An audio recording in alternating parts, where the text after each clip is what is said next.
So there's a deep rumbling sound, and everything on the table begins shaking. The shaking increases, and there are yells from the courtyard outside. You watch out the window as the southwest tower collapses. No, it disappears. It literally just sank into the earth.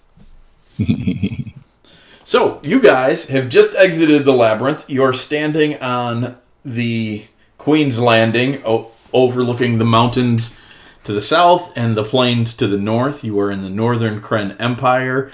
You just had a discussion with the Queen. She has gone back to her throne room, and you are hanging out with Matthias the Minotaur. Yay! Yay, indeed. I assume we're all... never mind. Master Thanok, in case it becomes useful to you, I have figured out how to utilize that magical circle we were shown earlier. Great.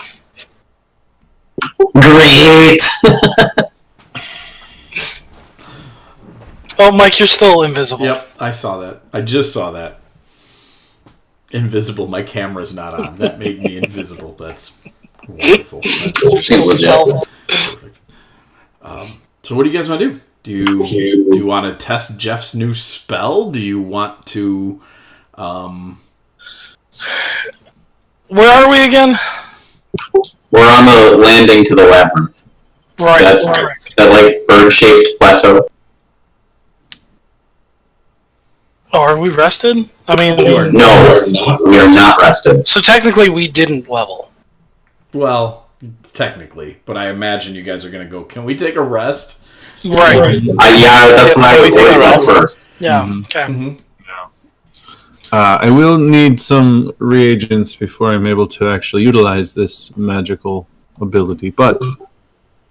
This is a teleportation it is, circle? in fact. Yep. Yeah, that's good. It's good to know. And, Tony, you're about to hit 6th level spells next level, correct? At 11th level, I Yes. believe, yeah. Yeah, you will have to start searching those out. You will not get those for free. Oh. Yep. Well, that's endearing. You'll have to find somebody to teach. Endearing. You can upcast, obviously. You still get your spell slots, but you'll have to find a bard of some renown to teach you those things. And they're the ones that are most available are on their way to Zinji at the moment.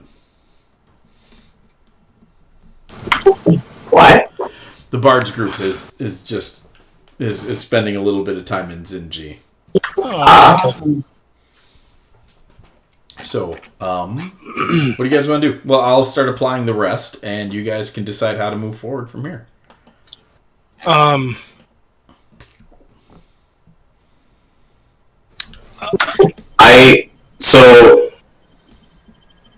feel like we should go visit the bar in the north since we're up.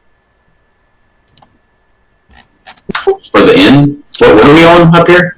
We own a bar. It's a resting house. It's an inn and tavern. Okay, so let's go. You could stop by the guild hall too and see how Cadmus is doing. That's probably not a bad idea since we're up here.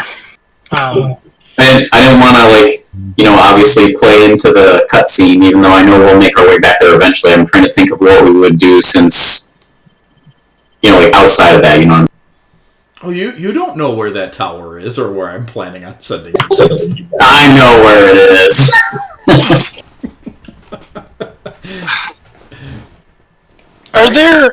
Are there minotaurs? Like, is this the only minotaur you've ever seen, or is that something that's somewhat common with the Suns?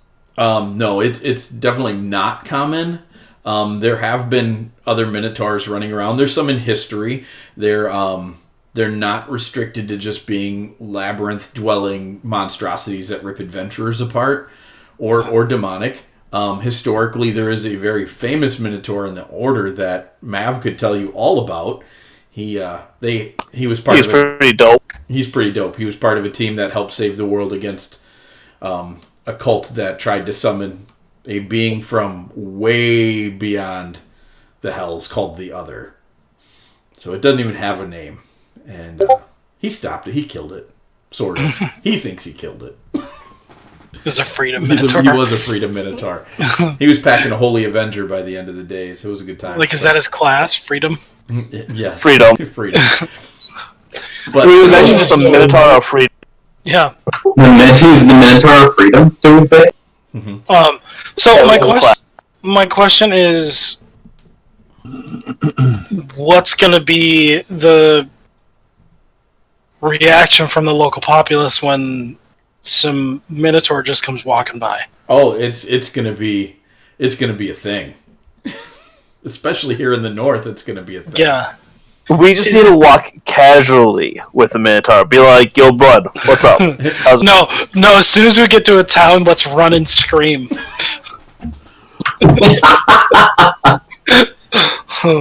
This is a great idea. Matthias, Mike, why would you does he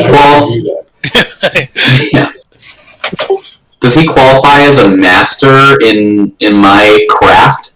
Probably. He how would I find that out? I mean, I would spend time talking to him because now I'm basically hanging around with like one of my idols. Yeah, he is not a master in your class because he is not very good at teaching. He had some skills to pass along when you guys were little, but he's an epic level fighter, but he's not training capable. Okay. He's not a master. I appreciate the skills that he passed on to me. He appreciated you surviving longer. Yeah. So, but he'd be a good sparring partner with, and if you want to work on whatever your next feats are coming in, he's a definite target to do that, just like Hector would be. But although you surpassed Hector's skill now, so yeah, I will train with him regularly. He appreciates that. He's a bit of no nonsense. You probably have not seen many other Minotaurs. You did see one fight in the arena a while back, though, if I remember right. There are pockets of them as a race on the planet, but they're very, very uncommon. Okay. Well, I guess my thought is how much should we just get him back to Granite Back Keep, and how much should we not worry about that and just take care of the things that we are going to take care of and let the people react how they react? I would just let people react how they're going to react. Okay. He does not seem like somebody anybody would want to mess with. Like, you guys don't look like it's somebody you'd want to mess with, and then he kind of stands apart as a whole completely different level of that by himself. If we want to play this us with. Yeah, I mean, I think it was just one of those things where it's like, if he's with us, will anybody even talk to us? The people you know probably would. Well, are you worried about anyone talking to us if we're just going to check in on the tavern? Well, I'm just saying, if a random side quest shows up, maybe it won't be available because of the Minotaur with us. Dude, here, a little exclamation point. He pulls his exclamation point down like, nope, not that. Yeah. Nice. You're approaching Illinois and there's like 12 exclamation points. They see the Minotaur coming. They just pack their carts of quests up and leave. They're all grayed out. No. We could split up and just... we could I split would up. say we let it go as is, and if they have a problem with us having a Minotaur... They have bigger problems. Alright, so you guys take the trip to Illinois. It's a fairly straightforward stroll across the northern plains. How do you want to do it? Do you want to take the wilderness the whole way, or do you want to head for the road? Let me share the north map. What does Matthias want to do? Is he in a, like, because he's been stuck in the labyrinth for who knows how long? He has been there a long time. Is it something where he would appreciate a sightseeing tour, or is it more just like, I don't care, let's just go where we're going? Do you want to ask him? He doesn't seem much like the sightseeing type. He has stared at the same wall in room without moving for like 3,000 years. Seriously, that guy's like a statue. So he's more interested in doing than he is seeing. Okay. Maybe we should go through the wilderness so that... There's something for him to do. Well, yeah, I mean, if we come across some random encounter, he probably would appreciate being able to flex his muscle. Is Jeffrey small enough to sit on his head and use his horns as a steering column? Yes, but there is no way Matthias is okay with that. Dominate person. He is a majestic creature. He's just not interested in that. What does he think of our Jeff missile implementation? Does he think that's a good idea?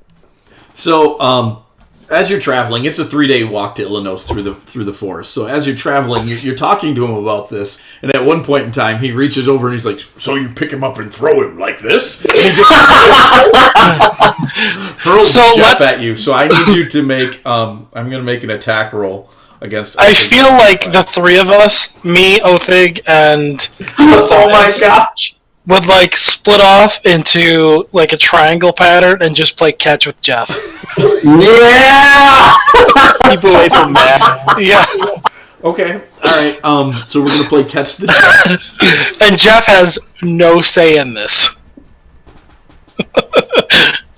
I'm gonna cast invisibility on myself. I am going to go. Oh. Depending on when you cast that might be a so cool you can cast. sneak up on Jeff. Yep. That's what I'm doing. Wait until I was midair. So. Yeah, then you're not going to be caught. Yep. That's fine. I'll still cast a counterspell on him. Okay. All right. So some shenanigans with Jeff go on, and he's evasive and things like that. But Matthias, he tells you this could be a very practical attack, and he believes That's what I'm saying. he could help you unlock a synergetic attack using Jeffrey as a missile. Fastball special. You will be Jeff. When someone throws you, you can roll a d12 and add your level to the damage on impact. What? All right. He's like, all right. Is it? He just grabs his dagger, holds out in front. Just my damage. So if I'm tossed, I cause damage. Yep. Do I take damage? That will depend on the manner in which you are tossed. Definitely gonna be 2d12. Yeah. I would like to have some armor commissioned. Yes, and Matthias says if you get him the right weaponry, we may be able to adjust the damage. But right now, he teaches you, Jeff. He teaches you some techniques to inflict harm on people when you are thrown. This is great! So it will. I'm gonna need you guys to get me a horned helmet, like a Minotaur horned helmet. Done. And some spiky palanquin. Already crafted. Some. Okay, so here's what I would like to do with this. Jeff missile suit. I would love to enchant whatever armor we make for you with. I don't know the spell, but I imagine probably somebody would have access to it. Well, if like I remember levitation. correctly, you're. No, I want returning. Like,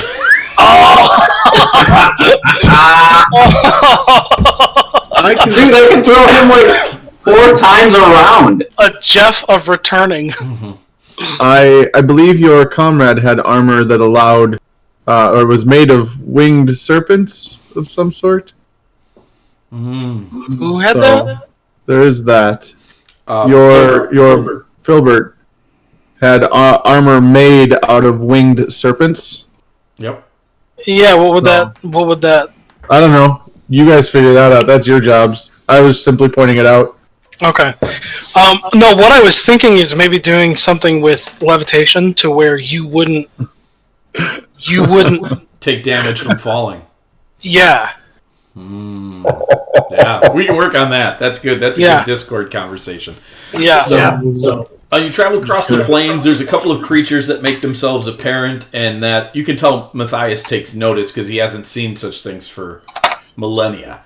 And he sees, you see a griffin out hunting, which is very normal, and a couple other predators. And at one point in time, he just picks up a really large scorpion. It's not a reaper's, and it starts to sting him, and he just crushes it. I like this guy. He looks over, he's like, "That was unpleasant." And he just kind of throws it on the ground. Oh my gosh! Dude. You would be a mobile claymore. All right, you guys can come up with the techniques that you want to come up with. I'm sure we will. So you get to Illinois, and the town has not done poorly on its own now that it's a free state. They are erecting a wall, which is new. None of the cities had walls around them in the past, so they're putting up a wall. It's just about 2/3 done, and yeah. You head into the city, head into the guild hall. Cadmus now has multiple members he's recruited. He's got about 6 people sitting around. They all look fairly melee heavy, though. It doesn't look like they have much in the way of any divine or arcane action going on.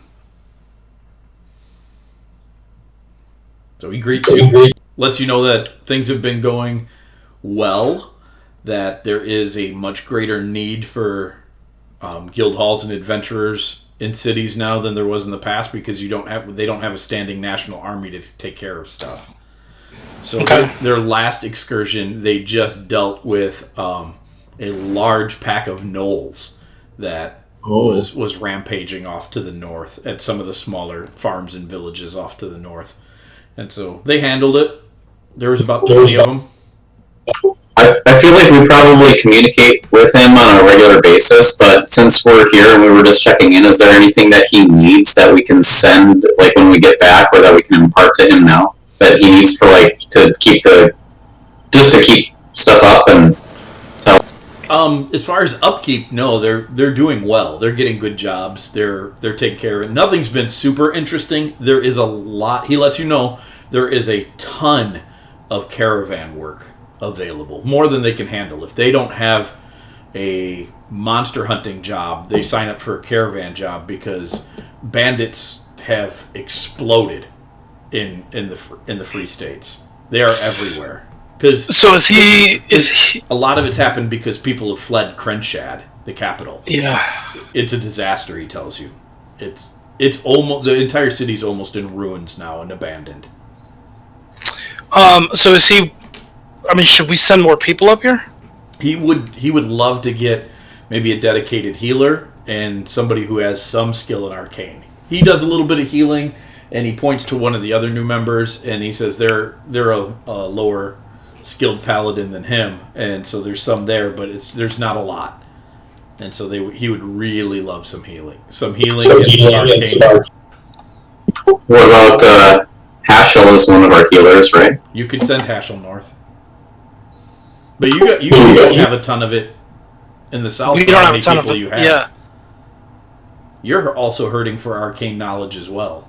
It's a pretty rare skill in the Empire. Yeah, healers are few and far between too, and you just lost better ones. Yep. You have Hazani and Hashel and oh my gosh, why can't I think of the pixie's name? Tabby. Oh, Tabby. Who? Yeah. She's a and the warlock can do some healing. Yeah, the warlock doesn't do any healing. That's not. No, as far as arcane goes. Oh yeah, arcane. He's got a little bit of that going on. Yeah. What if we? What were you gonna say? What was I gonna say? Yeah, you were gonna say something. I was thinking. This is gonna start off topic, but it's on topic. Am I under the impression that Jenica and the other dude are dead? It seems likely because everybody else Jeff's dog would be dead by now. The cow probably too in dog years. Everybody else that seemed likely that you encountered in those rooms was dead, but you don't know for sure. Yeah, I mean I do know that we lost contact with them. Correct. During the Evernight. Yeah. Okay. Matt would like to take the opportunity, if he can, to help their healer by teaching the healer feat, if possible. Yeah, you can pass along some of that knowledge. That knowledge is fantastic. Nobody there really has any skill with that type of stuff, so being able to pass that along is just... They're very grateful for that. That will help them a great deal. Nice one. The other thing I was thinking, too, is we could if we wanted to, we could send Hashel, but then use our name and reputation in our area to possibly recruit another healer, because we would probably have better luck in recruiting one than they would in the north, then, if it's so rare. Huh. Yeah, you get the impression from Cadmus that after the initial celebration of we can all govern ourselves, people began to realize just how hard that is, and people everywhere kind of lost their crap about it, and it's kind of a mess right now. By the way, did we figure out what the ornaments of the queen do? Yes. Yeah. Yes, that's all figured out. Okay. Each one raises 2 different stat. One point to a different stat. So there was. I have them here real quick. I can Yep, show. but then I'll if show. you put them all on In a tune, and all your stats go up by 1. one more. Okay. Not one more, just one. Not one more. All just go to 1 plus. So we either get, if you don't attune to them, 3 of your stats go up by 1. If you tune to them, all your stats go up by 1. Yes. Yes. So there you get one to the left, one to the right, one to the head, or all of them. Yep. Yeah. So that's what those do. Andy, can you just apply that last effect to me?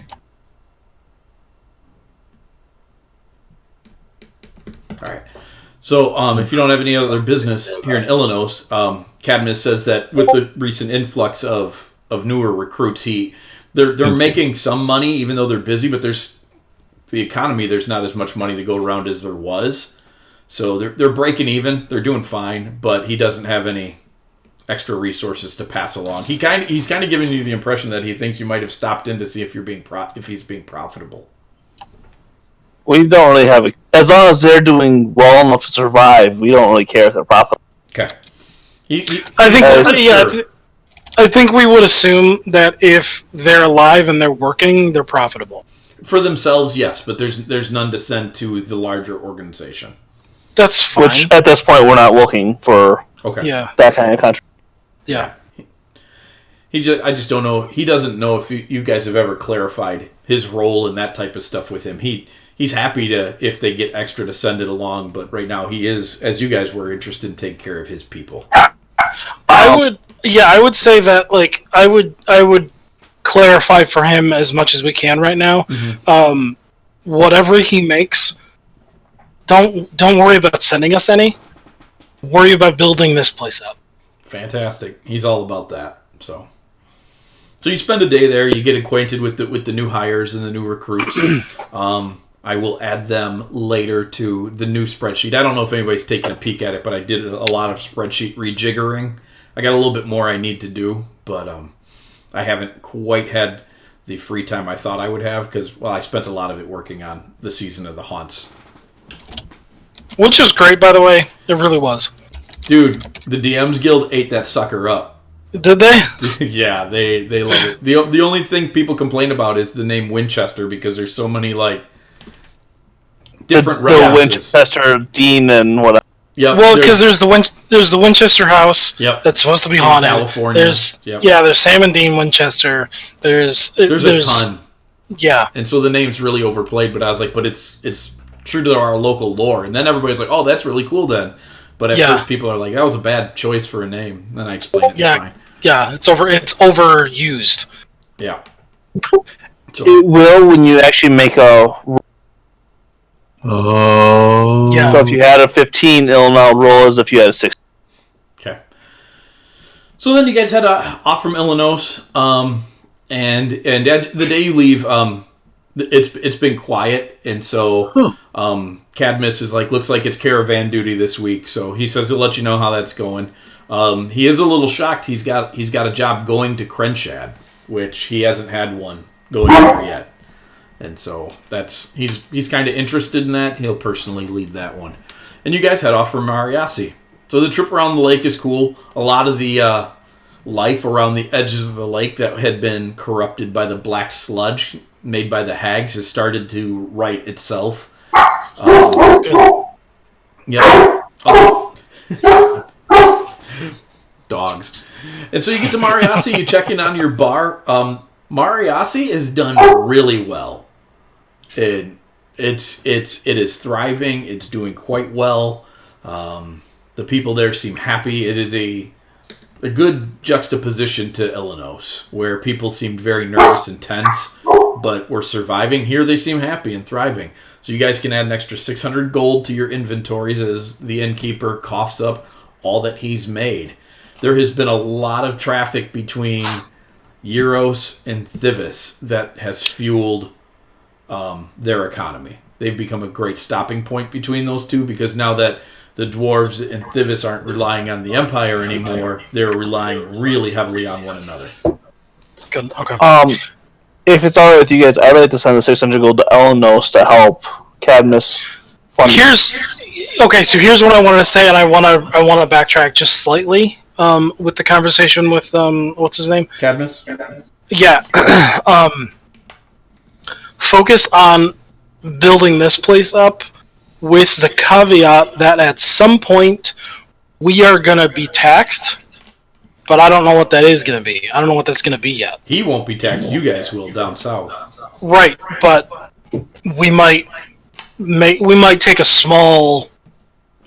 We might, as the organization as a whole, tax our sub-organizations, the franchises, if you will, Yeah. to pay for some of that. Yeah. He said he was planning on starting to set aside resources to send you guys anyways. So if you're cool with him building it up and with the understanding that when the time comes he'll have to pay up, then he'll just grow the organization. Yeah. Cool. All right. Same with the bar, where so well, like I said, he's doing real well. Okay. Yeah, your innkeeper there is doing really well. The resting house is constantly full. The inns have kind of exploded as stopping points because of the advent of illusionary broadcasting. They are now hubs of people on a weekly basis. And the SXNR illusionary broadcast team just released a brand new show called The Pretty Astounding Race. And some contestants just ran through that not too long ago. It was a good time, and so sounds pretty astounding. It's pretty great. So yeah, and so the inns are packed 2-3 times a week now. Whenever a new show comes out, another really popular show is one you haven't had a chance to catch yet because you've been gone. It's weird, and it's only like a 10-minute long show, but it's called Treasure or Fish. And people are trying to explain it to you, and all you really get out is like, they got all these contestants, and they either get treasure or they get fish. All right. So this is Jeff's really only his first time into the Northern Empire. I thought you followed him from the Northern Empire back to south. No, I came from the south. Ah, all right. I would like to try and establish something here within my background of a spy. Mm-hmm. To establish a couple of contacts here within the forgery world. Okay. And then find out how we can utilize that as a group to help navigate some of the more political issues up here, being embedded this deep behind what would technically, I guess, be considered enemy lines right now. They're definitely not enemies. It is everywhere you go, it's status unknown. Yeah. So using that criminal contact background lineage to kind of work the lines a little bit to see if we can establish a little bit stronger connections between Mavamine and his contract secretary. What was it? Level 12 Mav bureaucrat. gives you a nasty look when you call him a secretary. Sorry, I was looking for And whatever dares you was. to say it again. His administrative term is assistant. My scribe. bad. We have to go to this one pretty soon. I'll make sure we get you a present on April 22nd. And then, so yeah, using that in the bureaucracy to see if we can't establish between real paperwork and making up for it with less real paperwork along the way. Definitely, yeah. Illinois was a little bit harder to find people who would be willing to do that kind of contacting because the city's it's just out on the good side of survival mode. Okay. Yeah. I saw Andy reaching back behind that bed, and I knew Thor fell back behind the bed. And it was going to be really funny. Anyways, but Mariasi would definitely have a good contact, and there seems to be a decent amount of traffic coming through here, so spreading some of that type of stuff would happen better. So you can mark down that you have 2 solid contacts in that vein. 2 solid contacts, good. Yep. And then I'm guessing Illinois is a place I can buy some of the supplies that I need, or is that going to be... It would have been at one point in time, but it does look like the magic shop that was in town. There wasn't much there. It was an apothecary/magic shop. It was looted and not reopened during the war. Okay. So but Mariasi would be... They would have some, but I'm going to guess you're headed to the Tower of Mages to see... Marilee, since you're so close, because if you're not and she finds out, somebody's going to be in a lot of trouble. Right. But they may definitely be able to hook you up. Good. Just so that the group knows to help me remember, I need stuff for Teleportation Circle and Legend Lore. Both of those require some pretty expensive components, as well as for Greater Restoration, requires 100 gold, Diamond Dust for Greater Restoration, and then I need the stuff for Legend Lore and the stuff for Teleportation Circles so we can, moving forward, actually utilize those spells now that I have them. Yeah. I'm going to pick up 5 healers kits from Mariasi. Okay. That's absolutely. Fun fact, those reset on a short rest, not a long. Oh, nice. Oh. That's really I reread the feat. They're going to be a lot more handy. That feat's solid. That's a good feat. That is a good feat. Those are some good feet. So, let's see. Anything else go? I forgot to mention this. As you guys walked into Illinois, you're having that discussion about what to do with this 10-foot tall Minotaur, and you look behind you, and they're walking in these white robes with a golden belt and a staff. Is an old man, and he just looks at you and he says, "Is this better?" Sure. How did you do that? I can do this. I can take on the form of another humanoid. Does he still talk the same? Yeah, he sounds like a big angry Minotaur. Is it real or is it illusory? A little of both. How exciting. He swings his hand over his head. He's like, I'm this size, but it's a... I'm just gonna... He's not gonna understand, but I'm gonna ask him, what CR are you? Real high, bro. And so you haven't had any problems with that. He definitely... He gives off an aura akin to, like, if an angel were to just appear in your midst and everybody would start freaking out. He kind of has that presence about him in both forms, and you used to think it was just because he's a Minotaur, and you're starting to think it's just because he's him. Yes, right. That's just who he is. So you don't have any problems in any of the cities with Matthias. And so then off to the Mage's Tower. All right. So Marilee is obviously happy to see you. They have had people around the clock casting Mending and Mold Earth and Shape Stone and all that, trying to repair the tower. The tower is, for the most part, back in proper working order.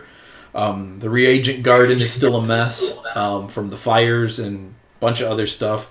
The library's put back, but she's got the place in pretty tip-top shape as far as considering the damage that it took.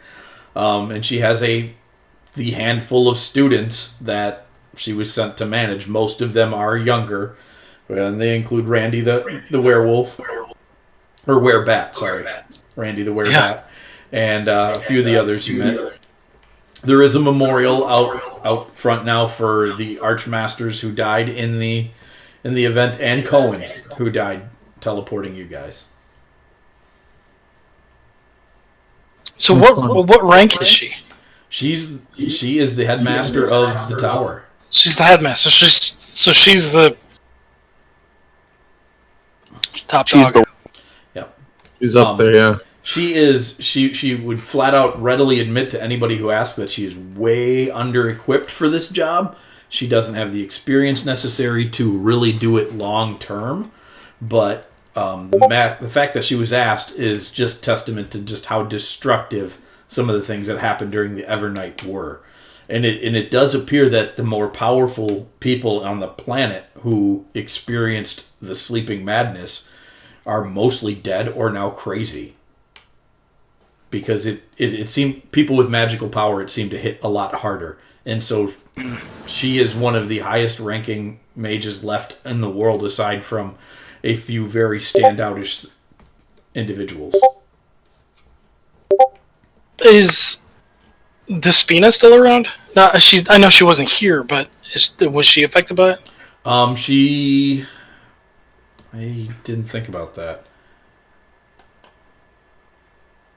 Because you specifically said that she left, like she wasn't involved in anything. She was not.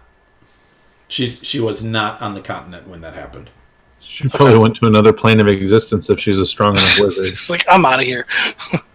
I mean, if I was capable of plane hopping during a planar issue like that, I'd go somewhere that thing wasn't going to affect me. Yeah. So, but she's doing all right. She's training the younger magicians and sorcerers in magical means and power and teaching them how to use their stuff, getting stuff back on its feet, and she's learning along the way. So things are good. I can imagine you guys spend a few days here at least. Yeah, I'll let her know Jeff is now capable of casting. Teleportation circle? Yeah. Okay. I will need some reagents. We'll need the reagents for it. I don't want to ask her for any because she's rebuilding everything. But I'll We can pay our way, Master Thanok. We can get them from them. We can just pay for them. Yeah, no, it's not necessarily an issue of paying for them. It's an issue of they need them for their own use. Oh, you know what I mean? Yeah. I'm sure they can make more, though. Well, they can, but it's not that they can't make more. They can make more. The issue is that right now there's no surplus. Yeah. So, but she can hook you up with some of the things you need for teleportation circle. Jeff, you learn the sigil here. Sigil. Cool. Sigil. Sigil. This is how I'm going to do teleportation circle now that you have it. You can have one teleportation circle you can just go to whenever you want. Yeah, no checks necessary. Then you can have 5 more that have a huge chance of success. And then after that, the further down the list they go, the harder it is for you to accomplish those. And you'll be able to make checks to increase your percentage of success. Yep. But like when I say high, it's like you have a 95% chance without making a check. So if you fail a check, your good ones still have a 95% chance of success. Okay. Very cool. Question. Yeah. While we're here with these individuals, I would like to show off my cloak a little bit and ask them if they would have the ability, because it has the ability to take on spells if I am able to get it into a scroll form. It has unknown effects on certain things, but it has to be something dealing with communication. Mm-hmm. I would ask them if they would be able to imbue this cloak with my Rary's telepathic bond. Yes, but that would be very expensive. It's something they could help you do, though. Okay, I have 1,500 gold at the moment. I don't know if that would be nearly enough. I know a scroll would only cost 500 gold, but I don't know what would happen if I made that scroll and stuck it in this. Like you said, I read it, and all it says is it has a chance of success with a chance of, I don't know. What level scroll was that, T? 5. That is not 500 gold. You got to use my price guide. If you're going off of the rules to make a scroll, It's crazy how cheap scrolls could be to make. Gotcha. And so, but because here's why that I jacked the price up. Scrolls, they're not expensive to make, but the higher level they are, they take an obnoxious amount of time, so there'd be no point in ever making them. It would take you like a year to make a level 5 scroll. Yeah. Oh, geez. So I jacked the price up to reflect that. A level 5 scroll is worth 5,000 gold. I did not know that. Yeah. So that is something that they could do, but that's out of their ability at the moment because they don't have the money to spend on it. I will talk with our group though, because I know we made some ching in the thing, and I'll ask the guys if they would like that. What do you want to do with it? My robe has the ability to imbue within it magics that are oration based or used for communication. Things like sending or speak with dead are things that are already within its. I was with Rary's telepathic bond, but I did just learn it would cost me $5,000 for an attempt to get it to learn it. Yep, and the results are unpredictable. But it isn't sentient, but it is communicative. My cloak is. My basically, robe. it eats scrolls, and there's a chance it can learn the spell. Okay. So. The scroll eater. Yep.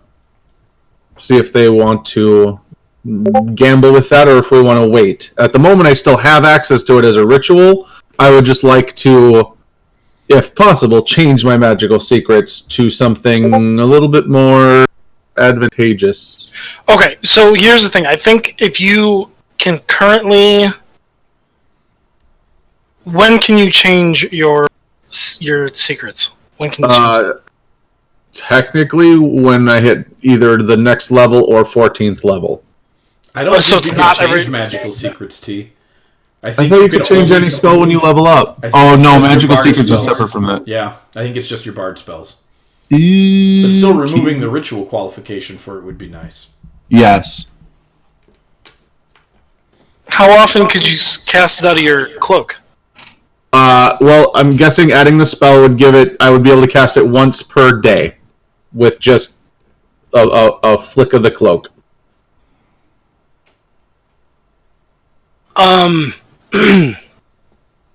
So my thoughts on that is, and people can agree or disagree, my thoughts on that is that because you can currently already cast that, I would consider that a luxury item at the moment. Yes, absolutely.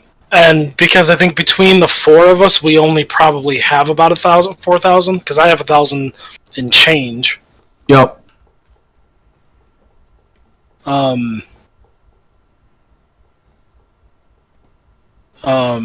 all my enchanting stuff is pretty expensive. Gotcha. Okay. So probably later, we're saying. Yeah. Yeah, I mean, I think once we are in a place where we have the extra money to use on that, I think that's something that could be very beneficial. Mm-hmm. Sure. And then the other thing that we still haven't talked about that probably should get talked about, I just put it back in the party sheet, but you guys do have the party loot that needed to be figured out. Oh, yeah, we sort of talked about it. I thought one of you was taking that cloak to be more frontline ready.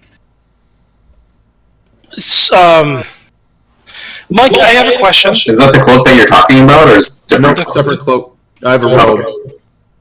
Okay. Mike, I have a question. Yeah. The hammer that I have, Maul. Yeah. I always assumed that was attuned.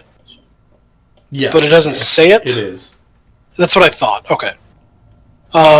So... Yeah.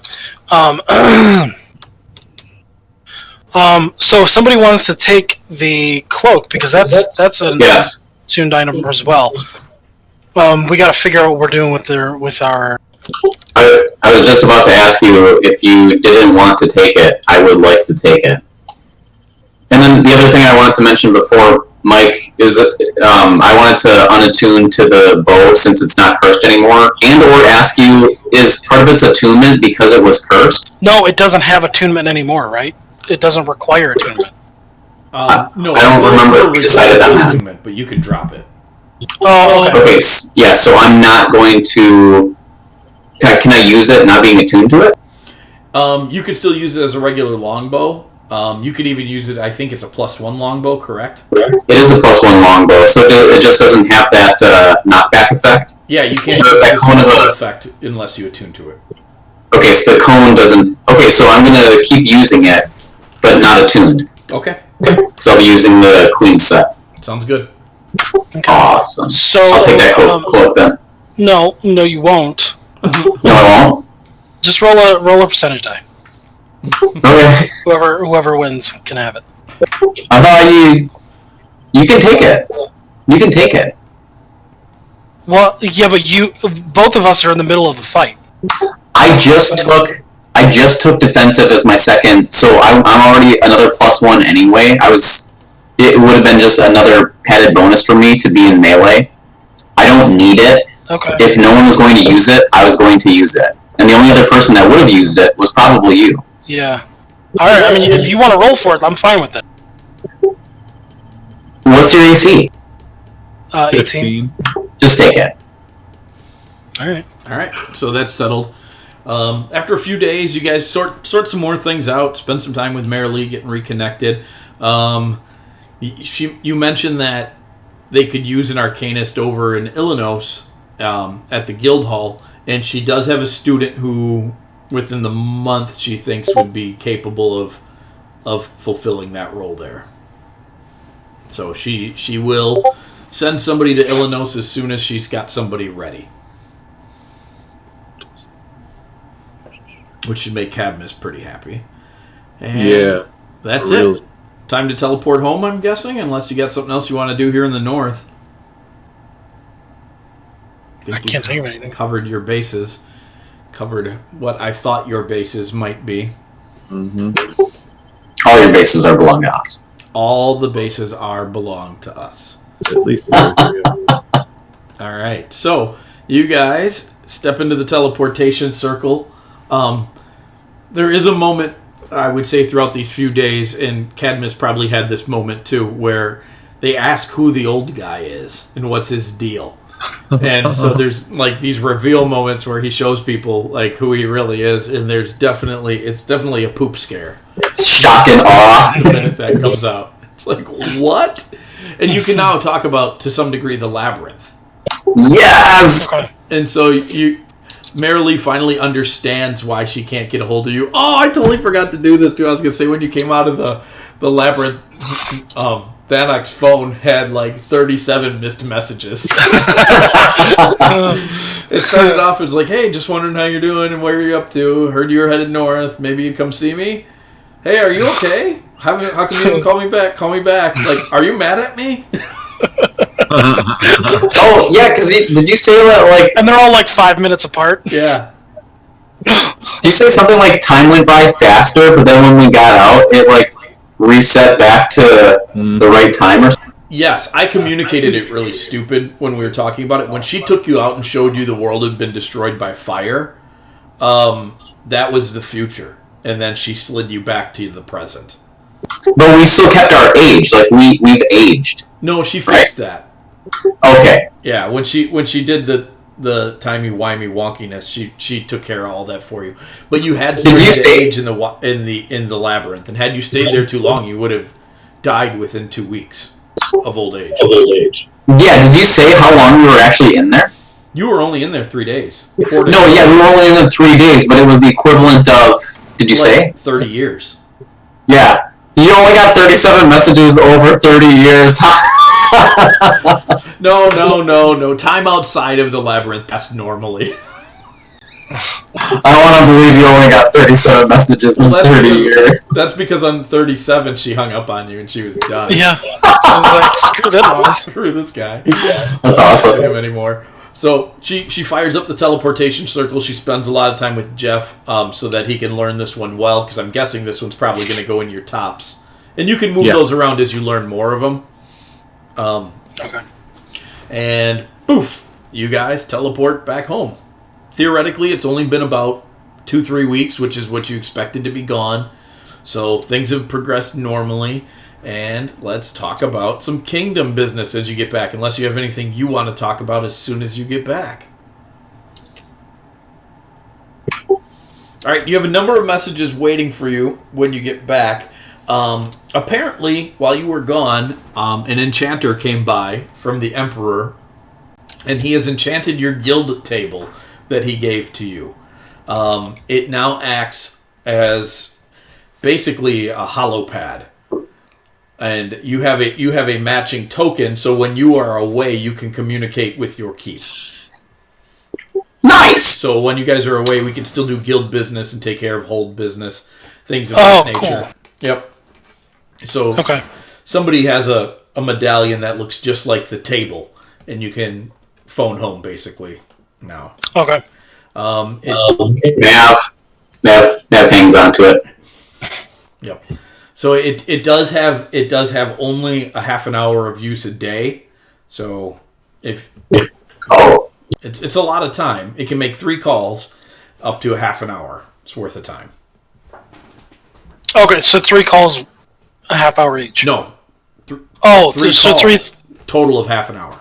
Total. Okay. It's totally a story item. I love it. It's definitely like an old Nokia phone, and you're on minutes. You don't get nights and weekends free. Is it as durable as a Nokia phone, though? It's pretty durable. I mean, it's a magic item. You could definitely huck it at something, but I don't think you could kill someone with it like you could a Nokia. So let's take care of our guild missions that are going on. So Cadmus, before you guys left, told you that he was planning on taking a caravan to Krenshad, which he thought was odd.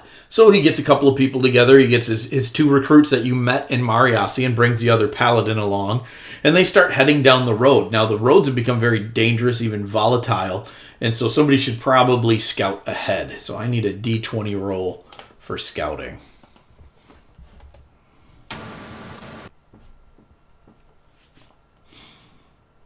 All right, 11. Now, this team isn't stacked with scouts, but they do have a little bit of a benefit, so we'll call that a 13, which is a partial success. They do find that there is an ambush set up ahead for them. Their scout was off ahead, saw some bandits taking the wheel off of a wagon, and so they're going to make it look like the old broken down wagon trick. So your group is keyed in on that, but they don't know how many bandits are there. Are there any precautions you think these guys should take? Which guys are they, by the way?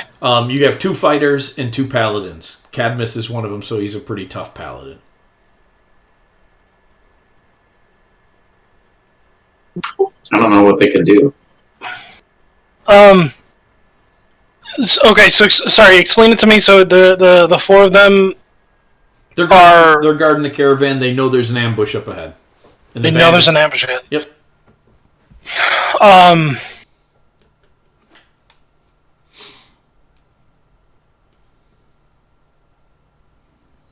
Like, they know there's an ambush. Can they tell where some of the positions that guys are staged at? The scout was able to pick up a few, but not many. They don't know how many people are out there. That's the partial success. The full success would have been you saw where the main group of bandits were hiding, but you got a partial. How many people in the caravan are? Like how many? 2 carts, a merchant, 4 horses, and then your 4 guild members. Okay, so maybe this is overcomplicated, but have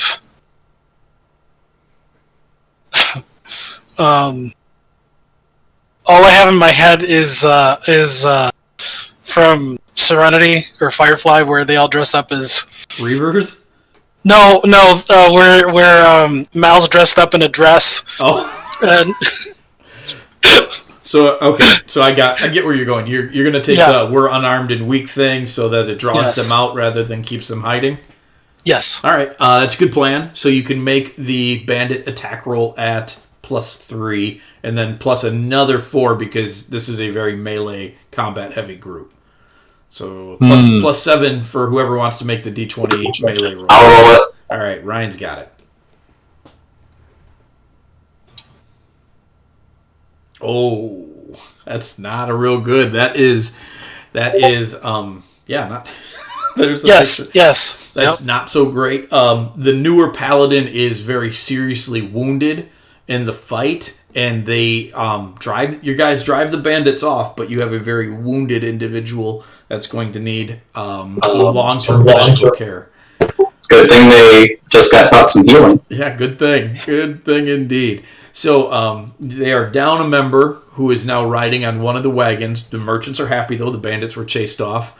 And they loot the wagon that they left behind. They stick the wheel back on and they take it with them. So win-win for the merchants. As they get closer to the city, though, they begin to be approached by mobs of people. Just mobs of them, and they are all begging for food.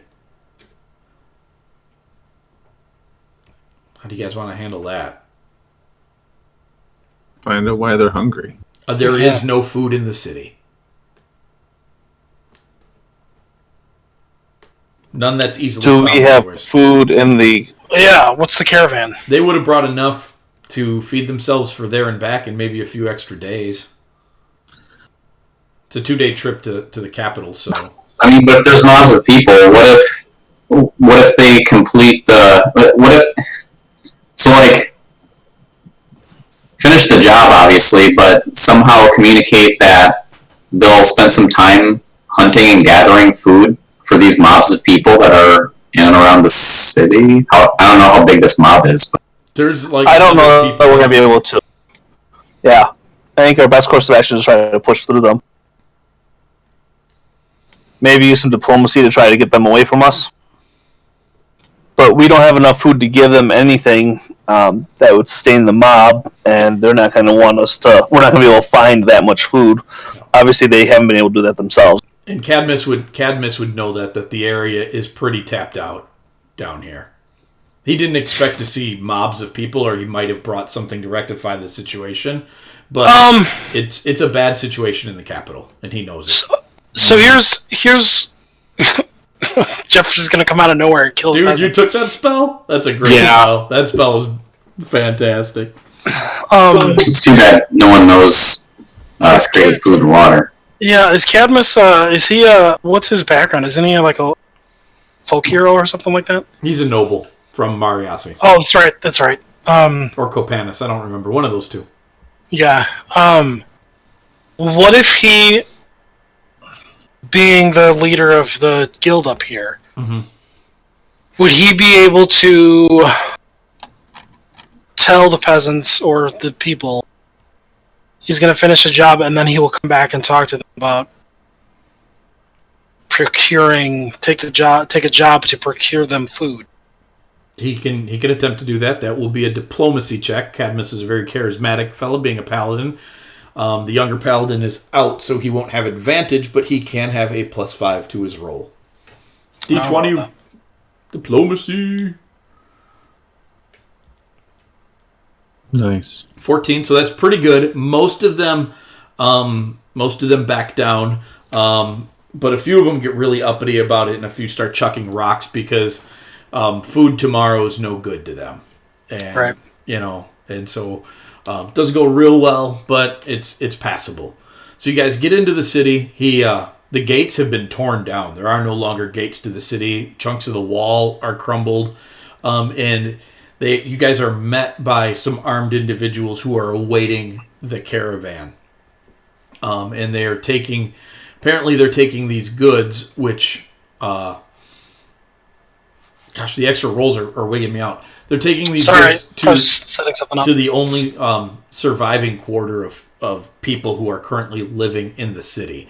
And the goods are mostly like household and necessity items. There's no food or anything in there, but it's just basic surviving goods. There's, things like firewood, which have become uncommon unless people are breaking old furniture and burning it, and just normal stuff that you need to survive. So as you're passing down the streets, you are attacked by thugs and thieves hoping to steal the carts. And so this will be a combat roll. We were at a +7, but we're down a member now, so it's only going to be a +4. But it's only a +4. You do have armed guards helping you, but they kind of wash out with some of the extras of the thieves that are here. So, T, I believe this is yours. Hadouken! That didn't land in the thing. Where'd it go? I lost my dice. Oh, that's not good. It's a bad run into the city, and it just emphasizes how bad things have gotten there. Several of the armed guards. Isn't that a 10? You said it was +4, right? It is. It's still a 10. It's not great. Oh, I thought you said I rolled a D10. I was like, what? No. You rolled a total of 10. Several of the armed guards are killed. Your team is beat up really badly again, but nobody dies. You deliver the goods. The thieves during the fight, one of the guards has the idea to let them take the empty wagon because there's nothing in it, and so it's got value, but they'll think they have something, and that's really where it all turns. The thieves take off with this wagon and leave you guys alone. So you deliver the goods. You find there's a smattering of different. It's mostly people who had some means, but none of them are living like it anymore. It's not anybody who's ultra rich, that's for sure. They've fled the city, moved someplace else, but these are just people who are stuck in the city. And they walled off a quarter, and that's where they're staying. And so your team recovers, heads back home, and reports that the situation in the former capital is far worse than they expected it to be. It's gotten just way out of hand.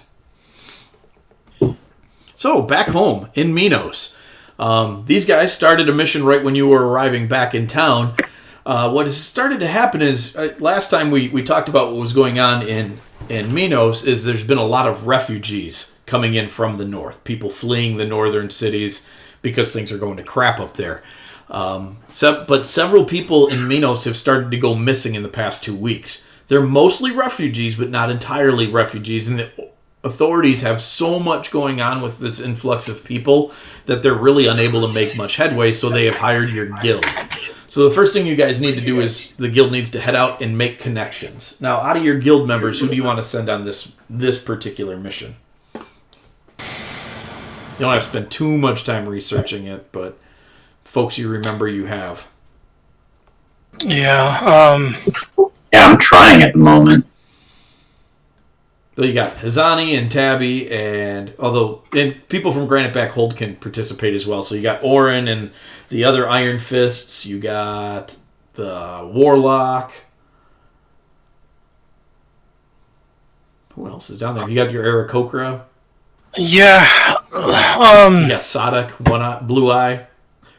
And because he's the guy you want. Orin might make a good choice. I mean, he would know a lot of the people that are probably around here. What are they doing again? People are going missing, and they need to get the first thing they need to do is figure out what's going on and gather information.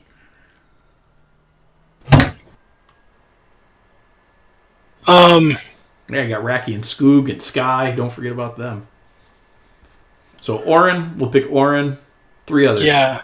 I like Skoog and Raki.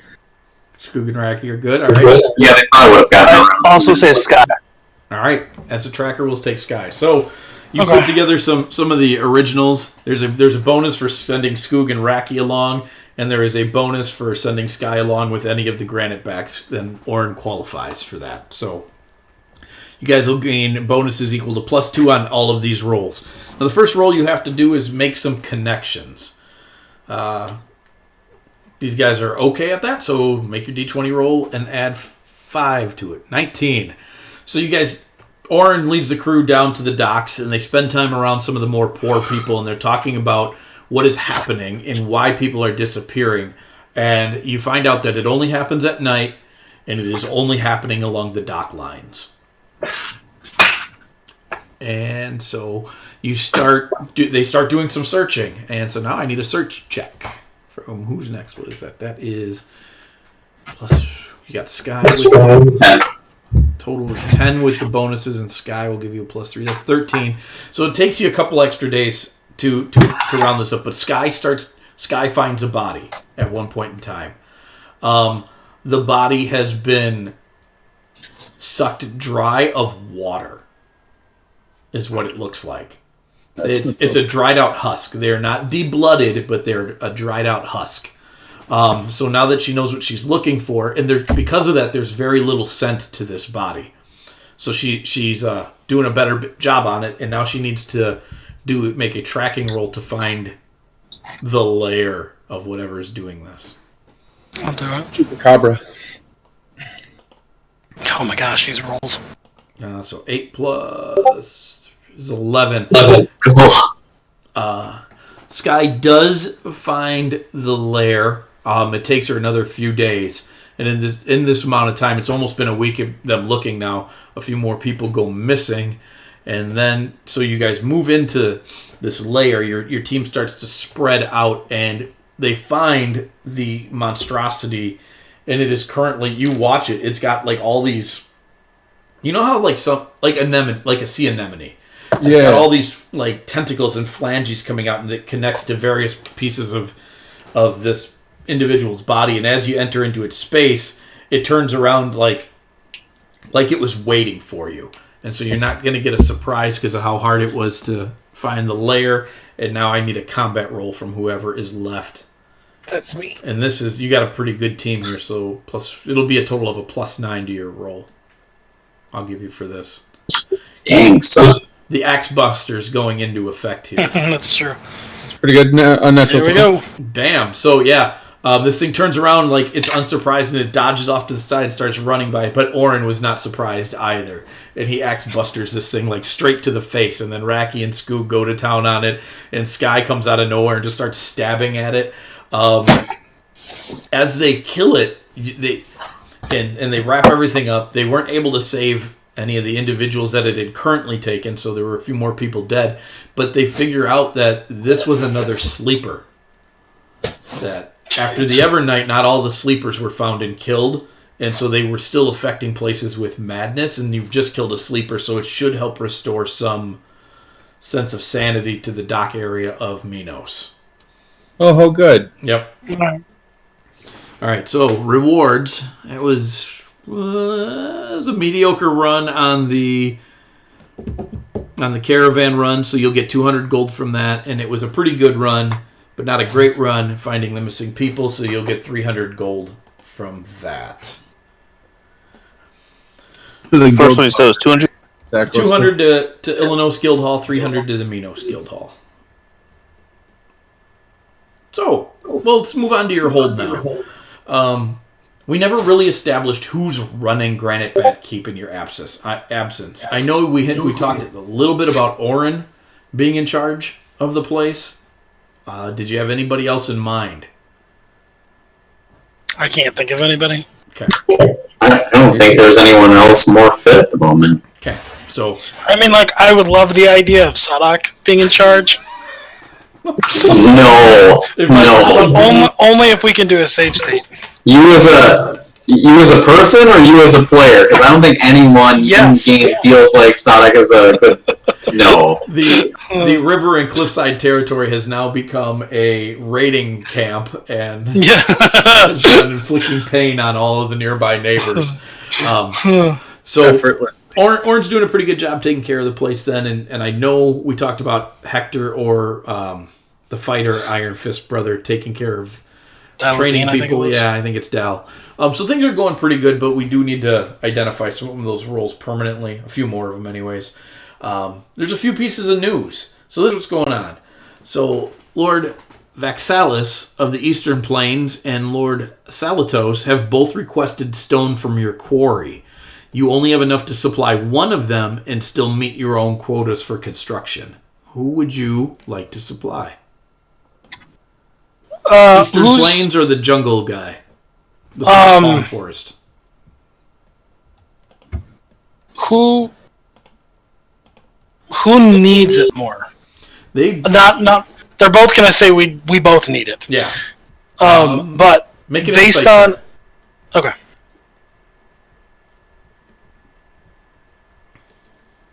You're gonna have advantage. Oh, Good, that's thanks. good. You're gonna need it. All right. 18. Hey. You do a little bit of reasoning, and probably the Palm Forest guy needs it more. It's harder to work the land in that type of area than it is out on the plains. All right. But it's That would not be- much. That would be my argument is that if we want to be a united front, then the weakest is what needs to be built up, even if that who the weakest person is might change next week. Yeah.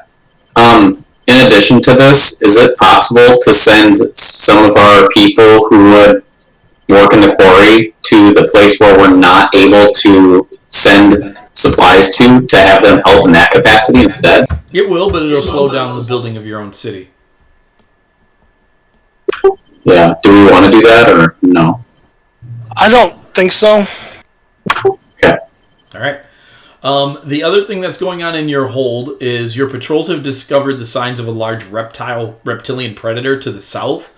Tracking it has proven very difficult, as it appears to be able to both climb through the trees and use the waterways. Let's go get it. Yeah. Okay, so you guys, you get back and you're like, well, we're gonna take care of this. We'll go find this reptile that none of the rest of you mooks can find. And as you're wrapping that up and you're talking about some other assignments and other keep business, it takes a lot of your attention. Some of this has taken over 3-4 days when this patrol comes back and lets you know this. You're sitting in your main hall and you start to feel a rumble. And then the rumble intensifies. And somebody runs over to the window because you hear yelling and shouting out in the courtyard. And they're like, oh my gosh. And they point. And as you guys go over there to look, a split has appeared in your courtyard. Part of your feasting tent has kind of kicked in, and it runs all the way down to your southwest tower, and it widens, and you watch as the tower the split hits it, and it just disappears into this chasm below. And so it slows down, it stops, and everybody starts to run over to it and look down. And this hole goes a pretty good long ways down. You see no signs of the tower at the moment. We're over the Underdark, aren't we? Everybody's over the Underdark. I suppose, yeah. Depends on where it is. Some of it's more mountainous and thick, and some of it is more solid. Where the mountains and the Underdark rise up, they meet the ceiling there. So I'd have to calculate my Underdark. I'm remembering where we entered in from the southern continent, and I think what is directly below us, is that big open field that had like 3 paths through it. No, you guys are further west than that. But you're close. Towards the coast, then? Before we cross to the other, the Underdark. Are we over the spider, the Drider area? No. You guys are over the Dark Sea in the Underdark. Oh. Okay. You're close. I'm throwing open the map. You're close to the Bone Fields. Once that pops for you. Oh, okay. Yeah. Actually, let me... Where is that?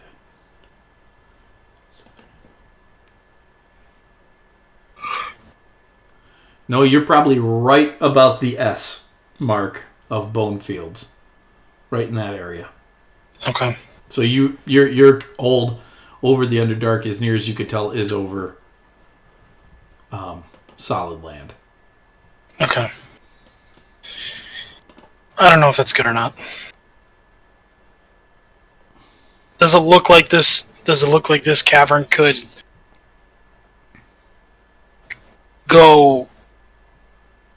create an opening for the Underdark to come up here? Well, as everybody's kind of mobbing around it that morning as it goes, sooner or later everybody's talking about it and you're checking for damages, and luckily nobody nobody was killed in the event. Not a single one of us asked, is anybody hurt? Some of the guards who were patrolling the wall had just left that tower area as it came down, like not even 30 seconds beforehand. They were still on the wall just past where it broke and fell down. So as the sun comes up, you can see it. It probably goes down about 600 feet, and you can see water below reflecting off the rubble of the tower. Okay.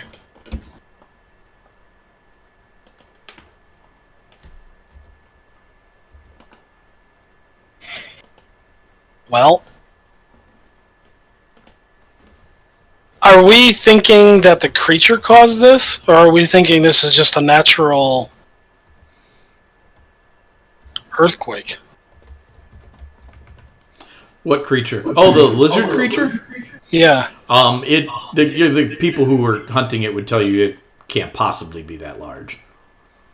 Okay. I mean, somebody who might wise up and be like, well, you never know. It could be a magical creature, because there's always that one guy who'd be like, actually, it could be magical. Yeah. But, like, with the size that this thing is, and they kind of think it's a normal-ish creature, not anything too spectacular. It's just something that they haven't encountered before. Are you trying to tell me that Graniteback Keep has alligators in the sewer? I am not making that statement. You can apply that statement if you wish, but I'm not making it. Well, what are we gonna do about this? I have an idea. Yeah? Let's go down there. Let's just jump. Might as well jump. Yeah, how far? You said we saw water? How far down? It looks to be about 600 feet down. I mean, we can make that. Eighth of a mile. I have featherfall, so. I mean, screw that noise. We can make it. Down to the water? Sure. Well, and at least now, with Jeff's abilities, we don't have to worry about, like, not necessarily being able to find a way back. We can just flip. As long as I maintain 5th level spell slots and my chalks and inks. Yep. Yeah, like, draw a circle in the water. So as you guys begin to discuss, like, possibly going down there, your family members all take it upon themselves to start building a crane. They are dragging over lumber, and they are getting into the process of hooking up, at least for now, a crude pulley system between the two walls where the tower went down, because that does seem to be the central mark of the rift. Okay. That's where it's the widest, so they spread some stuff out, they start building it. It'd take them about a day to put this together if you want to head off and see if you can find whatever lizard creature is roaming in the swamps. Oh, yeah, good call. Yeah, I'm fine with that. How is it, Master Thanok, that you have been building here for months and didn't know that there was a giant chasm beneath your keep? I mean, we're over the Underdark. Everywhere's a chasm. Everyone is over the Underdark. Well, you would know the Underdark's about 6 miles down. This cavern's nowhere near that far down. So I don't know. I think you would have done some core samples or something before building. Looking at the way the ground has split, though, that the roof of this cavern is probably about 5 of that 600 feet down. Oh, wow. Oh. So this cavern was very much non-detectable when you were building. Now, perhaps what you guys are doing at the keep has maybe set off the exacerbated fault, something, because you do have family members who are digging out a chambers below the keep, and for all the stuff you wanted to put down there, magical testing rooms and all that type of stuff. So perhaps the excavation caused this, but at this point you do not know. The quarry probably did it. There is a little bit of blasting that happens from time to time. You guys have experimented with gunpowder. It's been brought home, so. I can only imagine that we're very keen on okay, don't use this much. Use a little bit less. Well, nobody really knows how to use, but so you can now convey that too much, little too much. You almost said that's not true. We have goblin engineers for that kind of. You We It's do. true. you do Goblin have sappers. goblin Yeah. engineers, the team of goblins and kobolds working diligently on those things. So yeah, I think while they construct the crane, we will go hunting some sewer cracks. Let's take Sky with us. I think she'll be the best tracker we have. Or wear Grummy. Yeah, she's a bit edgy. I mean, we're going to fight a crocodile under the ground. It's not like we need a diplomat for this. That's fair. You figure out that Jeff is just a little scared of Ware Grummy. Probably with decent reason. Yeah. Yeah, she's probably threatened him a couple of times. Tried to figure out why he's not a real dwarf. We're a grumpy. Oh, get him. All right, so you guys head to the south, and you are going to bring Grummy with you. So let me throw her in the combat tracker. Yeah, she is a ranger after all. She is a ranger after all. Primordial sense them or something. Where is she? There.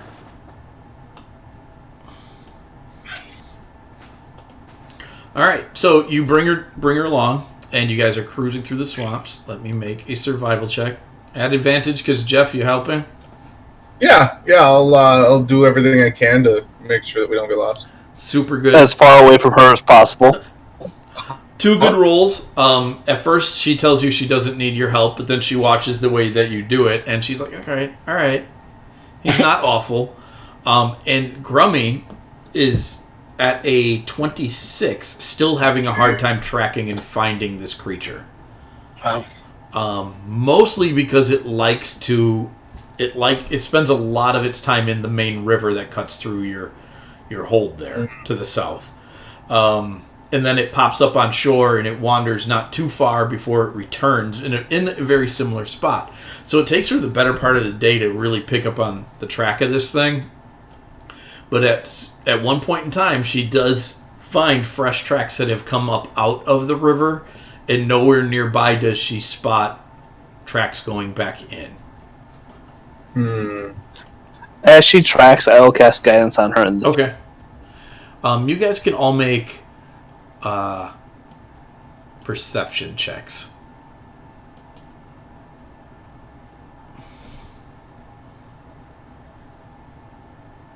Hey, That's pretty good job, good. Jeff. Good old Ophig and Fanok with their terrible perceptions. I love it so much. So, Jeff, you're the first one to notice it. You and Grummy both kind of pick up on it. There is a wretched smell near these footprints. And they're large. They're a good 4 feet around. Do I recognize the smell? No. It's a very bitter smell. Pungent. But it's not quite anything you really recognize. Okay. I will ask the group, would you like me to stealth ahead with Ware Grummy, and we can keep our eyes peeled, and I can send you a message if we see something, if you want to stay within a reasonable distance. I don't see why not.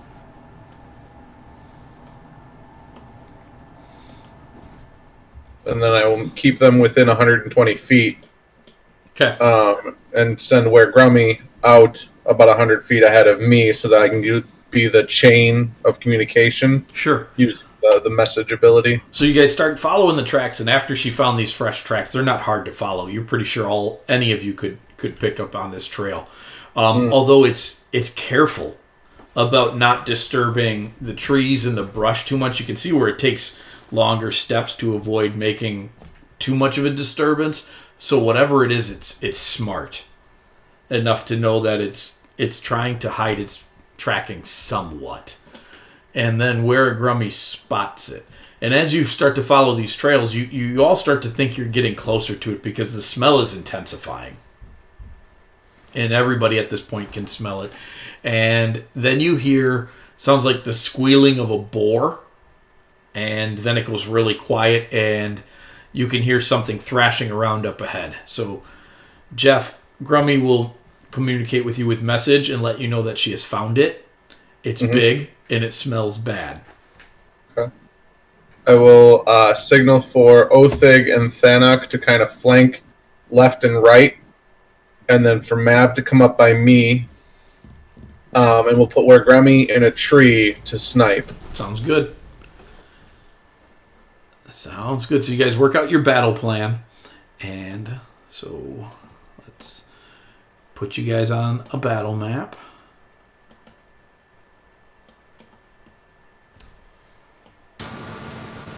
And I will, I guess, depending on how far ahead... Is that really Grummy? Yeah, she's scary.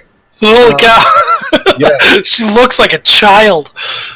No, depending on how far ahead of time we were actually like tracking and all of that, we could have the telepathic bond active as well because that was a ritual. You guys would have had time for that. Okay, so we'll hold on to that then, and that way we can communicate without worrying about it. So what you guys see is, as you get closer, all of you but Jeffrey begin to recognize this smell. It reminds you of one of the worst experiences of your life as you spent hours moving around in a poop cavern. Oh. And looking out ahead, you see what has to be the largest troglodyte you've ever seen. It is currently feasting on maybe the largest wild boar you've ever seen. And it's quite a bit larger than it, and it looks very distracted because it's eating right now. But it's definitely out there. I would ask that everybody lets me make the first move on this thing. Sure. We could, however, also capture it and make our own poop cavern. I mean, we don't really need that. For a poop cavern? You don't want that in your poop cavern.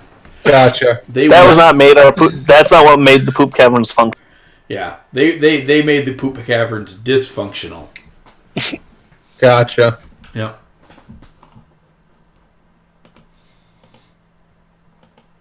Twink. Are we initiating? You guys can roll initiating, but you are going to get a surprise round on this thing because I rolled a 2 on its perception check. Oh. So it has no idea you're there. Yep. I will. Mav, dang it. Well, during the surprise round, if Mav wants to go first, by all means, he can. He's not. Yeah. He's not in a square. He's not? He's not. Oh, he's not. I thought he was. 2x2. Okay. He is a 3x3.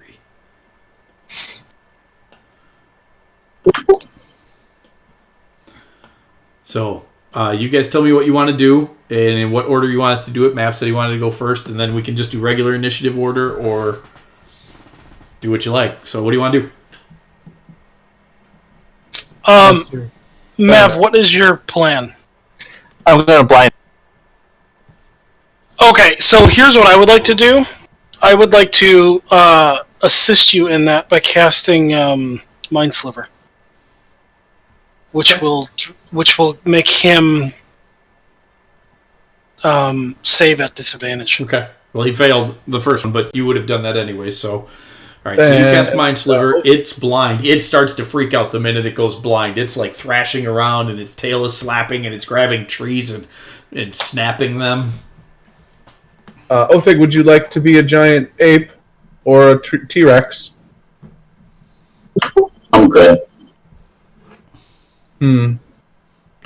All right then. And then I guess as we get this party started, since it can no longer see, I will simply start off with a vicious mockery then. Okay. And do you tell it smells good?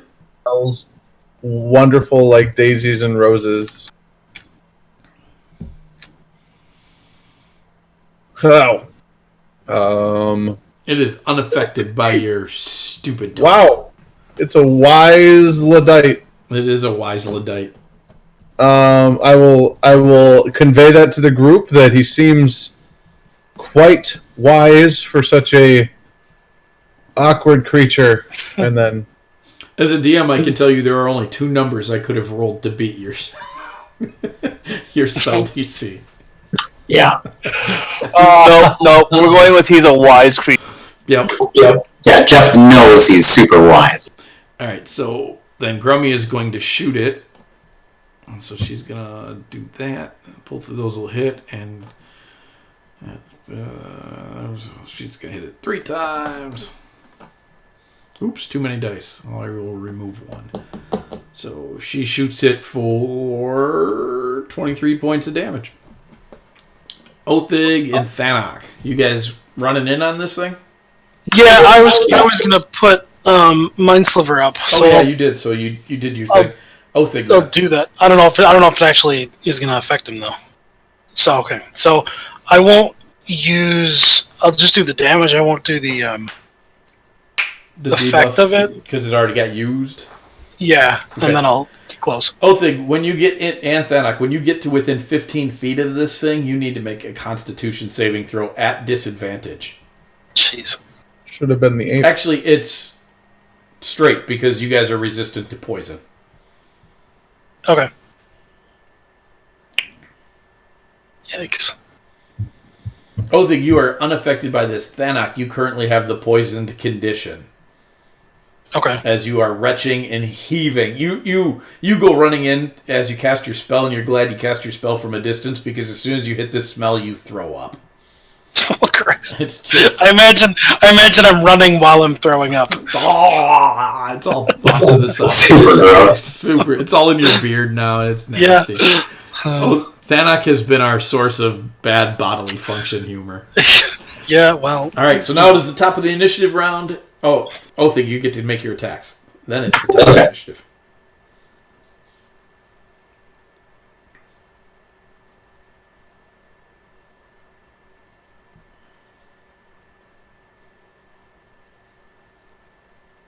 Dude. Hurt. Putting the hurt on.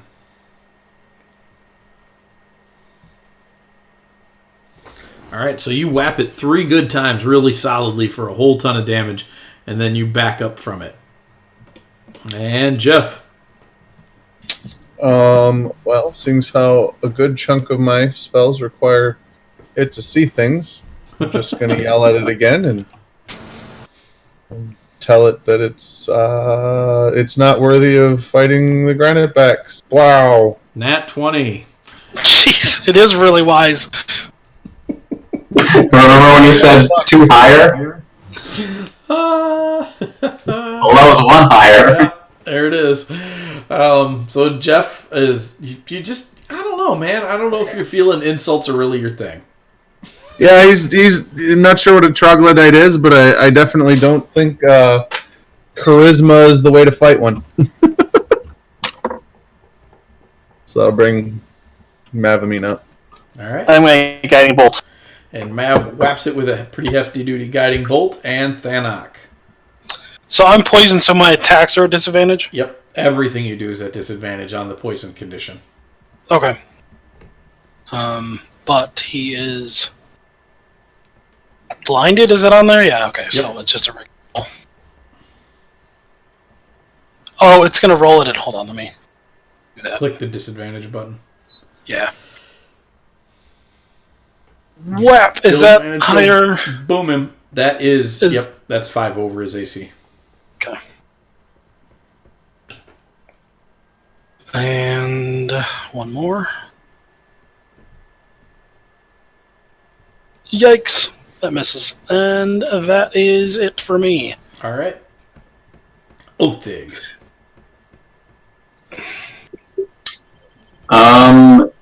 I'm going to have to make that roll again, entering in that 15 feet. No, you stayed within 15 feet of him. So I don't have to make that roll again? You do not. Oh, sweet.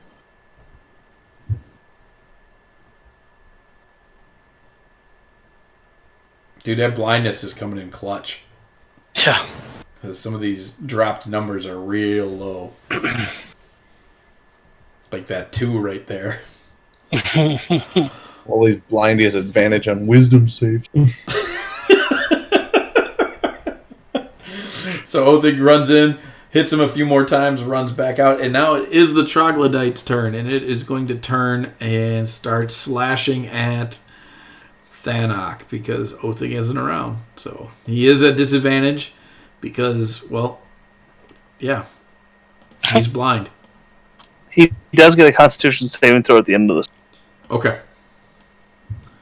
Ooh, that's double 16s. Hot diggity. Yikes. So a claw comes slashing down on Thanok. I need you to make another Constitution saving throw. It is at advantage because it is a poison. So it's just a regular one. Okay. Yep. Oh, that's not enough. Jeez, man. Not enough. You are going to take 14 points of poison damage, and you are paralyzed. Okay. Is that halved? Because I think we. Oh no, it is not halved. Yep. So 7 points. So of it poison takes damage. 7. Yep, and you are paralyzed. So now he will make his bite attack at you as a straight roll. And that's going to be an 18 and just barely miss you thanks to a certain cloak you just put on. Hey, look Yeah. You lucky duck. Alright, so then Grummy is going to make her attacks. Lots of dice here because she has advantage. What are all those? I have 2 nat 20s in that mess. That's hot. Did you make your Constitution saving? I did not. Thank you, Andy. Well, that's a lot of damage. A lot of damage, Phil. That's a lot of damage. And it is still blind because that's a 6 on the dice. So, Jeffrey. Jeffrey, seeing that it hasn't been overly successful with the good old The wise troglodyte. Here's how I read this. Because you haven't been successful, you decided. You broke up a whole bunch there, so we got. It's fine. It doesn't matter. All right, Jeff, I'm just make a gonna Constitution saving throw as you get within 15 feet of this creature. Oh, well, sure. Great. Is that a disadvantage or is that advantage? It is at disadvantage for you. Great. The smell is the most horrible thing you have ever smelled in your life.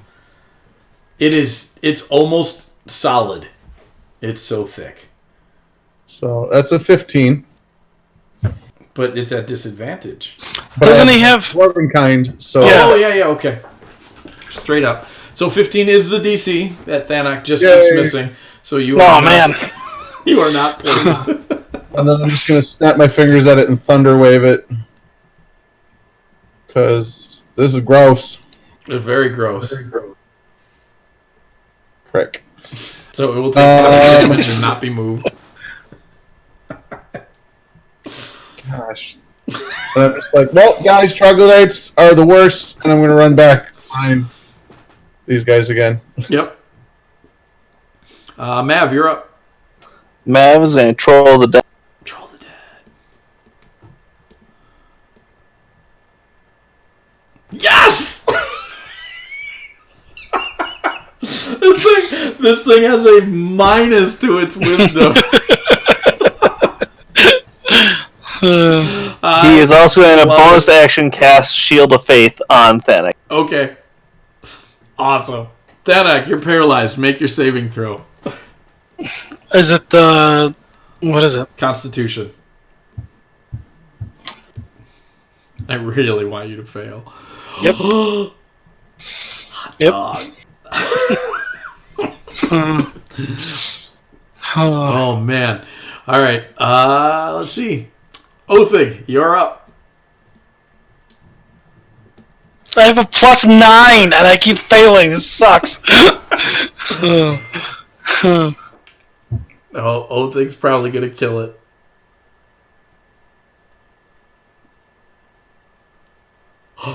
Oh! He's got it. He's got it. So Othig runs in, kills it. I really, really wanted to eat Thanok. Gosh, yeah, I wanted to, because I was going to apply a smell effect to you that was going to stay on you for a month. Oh! But Merrily, it's probably good you're over there. so as Othig carves this thing up, it just starts to reek. Like, the smell coming out of it is worse than you smelled before. So you guys almost limpingly move out of its area. Thanok, how many saving throws does it take you to overcome this paralyzation? We will see. 1. One. So you roll over and you're like, and you just start to crawl away, and it's just nasty. It's just nasty. This thing, you can't even get close to this thing. Anything you guys want to do after you have killed this monstrosity that's been prowling your land? I would like to clean the sick off my face. Burn it, yeah. Well, will that make it smell more? Animals and stuff, right? Not people. It, as far as you know, it hasn't killed anybody. Okay. I was wondering if maybe we'd be able to find its based on smell and tracking and such to see if maybe it had anything worthwhile, if there's other ones that it was raising. You were looking all up and down the river for tracks, and you had a hard time. You found more tracks, but these were the fresh ones. You could make another survival check to go back and see if you could attempt to find a lair. Yeah, knowing what this thing is now and knowing at least a little bit about their physiognomy, like knowing how troglodytes would do what they do. So have where Grummy. I'm guessing her survival is better than any of ours. Probably. Yeah. Yeah, okay, that's guidance on. But I can give her advantage, so. There's advantage, and if I need it, well, that's really good again. So, D4 did not make it into the window. What do we got there? 2. So that is going to be 26. That's going to be a 28. Jeez. So, Grummy follows. She should use her war. Her more recent explorations into the tracks and lookings before she found the freshest ones, and she definitely, you guys start to head off. It's strange because this creature was traveling in the water mostly, but it was not living in the water. It was living in a cliffside cave a little bit further down the river, up out of the water. She almost missed it, but the smell caught your attention. And scrambling down the side of the cliff, you find a fairly large hollowed out cavern. Similar, there's a lot of these on your property. Just one room caverns, and there is a clutch of a dozen eggs in this cavern, and multiple carcasses of animals. Smash. Yeah. All right. So you guys smash the eggs. They all reek. Like, this is... You almost want to go back to the poop cavern. It smells so bad. And it's all... I'll do it. I'm already sick. This one confined room, it's just awful. But you do smash the eggs. There are same type of skin tone and body physiology as this super large troglodyte, and these eggs are huge too. So wherever this thing originally came from, you pretty sure you stopped it from having more. Good. All right. So you head back to the keep, all smelly. No one wants to talk to you.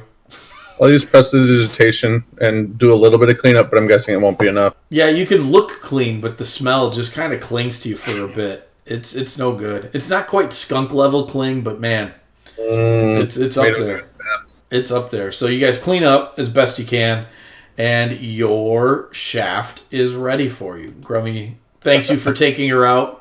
She says it was fun to hang out with you guys once again. Look at all these effects Mav has on him. I know! It's ridiculous. It sucks up the whole combat tracker. Yeah.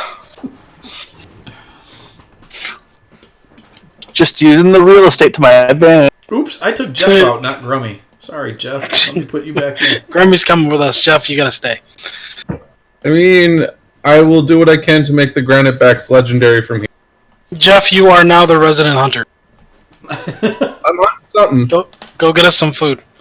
Mostly just the weave. All right, so your elevator is ready for you. It's put together quickly, and you can tell, but it's granite bat work, so you have 100% confidence that it's going to be just fine, even if it's not.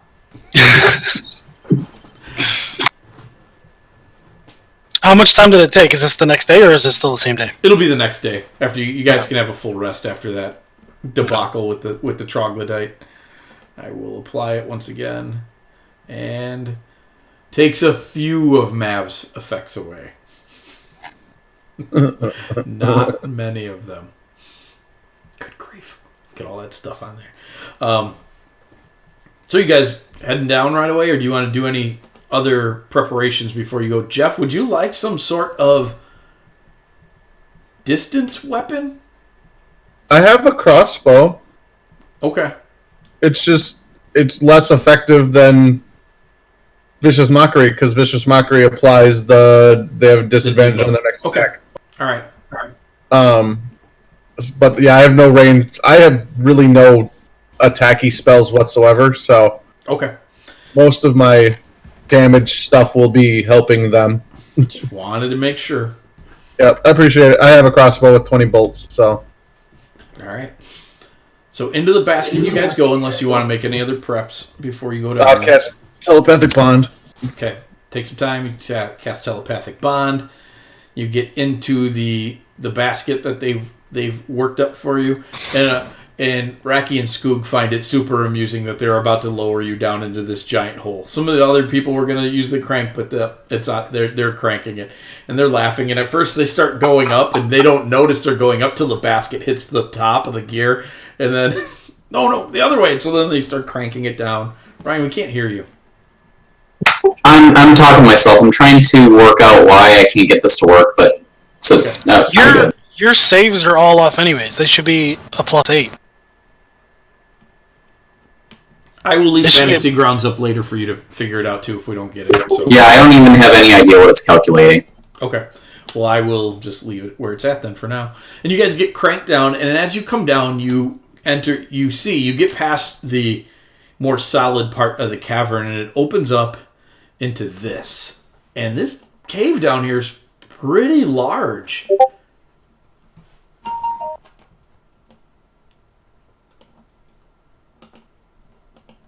Oops, I just closed it on. I gotta reshare that for myself.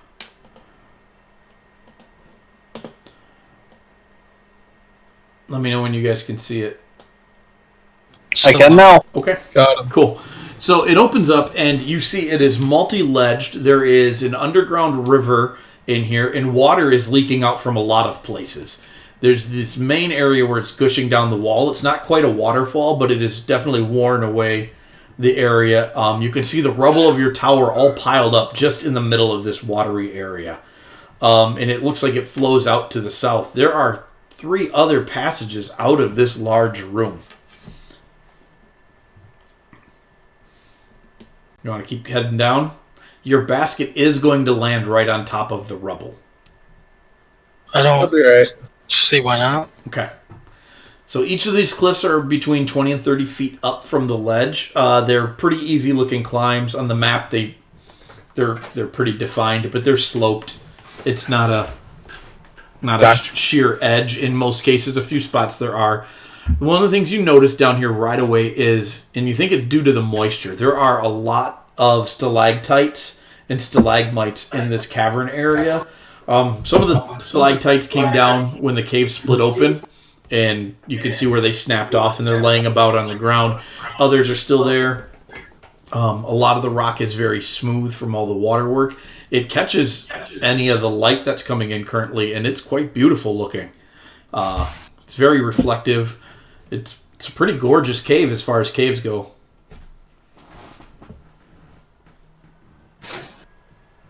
And your basket sets down. Where do you guys want to go to? To the left.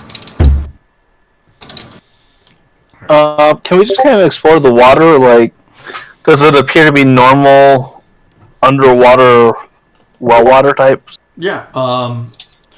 Somebody gonna taste that? Thanks, gonna. Always Sure, why not? man. I'm already sick from everything else. All right. Yeah, it's got a little bit more of a minerally taste than your average well does, but you're a lot deeper than your average well. But yeah, it seems to be drinkable. Thanak has suffered no ill effects from drinking this water. Yet. Do you want to No diarrhea. Do you want to splash around in it for a little bit? Is it going to be like an Epsom salt bath? Will it make your muscles less tense? I don't know. You'll have to take a bath. Danik may not want to, but he might fall in when Mav kicks him. Gives him a shove. Boop. So, what's the definitive answer on that? Exploring the water? You can leave it alone? Yeah, we'll Exploring the water a little bit. Okay. There's no harm, no foul. All right. So you explore. Make perception checks. See how much of this you get. I feel that's not so good. That's not. I so good. found it. Mav and Thanak are just standing on top of the loose rubble from the tower, just kind of looking down into it. Looks like, Like, water. hey, did you see that brick over there? Yeah, I saw that brick. It moved a little. Either of you two want to look? Yeah, I was looking for the button. I didn't want to click on performance, which is what I almost did. It's wet. It's still wet. And Othig is too busy fixing his stuff. So, you guys look around. Look, it's underground water. Yeah. Does this area look traversed at all? Like, as we're looking at, you said there's paths that lead out of here. Does it look like anything comes down into this water at all? No, it you can't quite tell. Okay. The slopes of the ledges have been smoothed over by time, filled in by all the running water that leaks from the cracks around here. But you can't see any paths or anything that look like something would come down here. There's definitely no stonework. Gotcha. Okay. Is there like dust down here where we can feel as though dust or sediment where like this maybe at one foot was filled with water, or as if like anything would be down here causing any sort of debris? From where you're at, you obviously can't really tell that because where you're at's kind of tower debris and all the loose earth from the earthquake just came down. So that's a pretty difficult thing to ascertain. Okay. But with the way the stones eroded underneath the debris, I think you'd be able to tell that it looks like this area might flood once in a while. Okay. Well, I would like to make my way that direction and go towards the right, unless anyone has any other ideas. But I know that at the moment everyone seems very distracted by the rubble.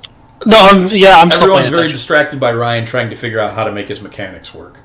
Yeah. That's what everybody's doing. Gotcha. Yeah, no, I'm still 100% with you. Okay. I'm just letting you lead the charge because Sounds good. just because you're talking. So you guys scramble up the side of the cliff, and it's not hard at all to get.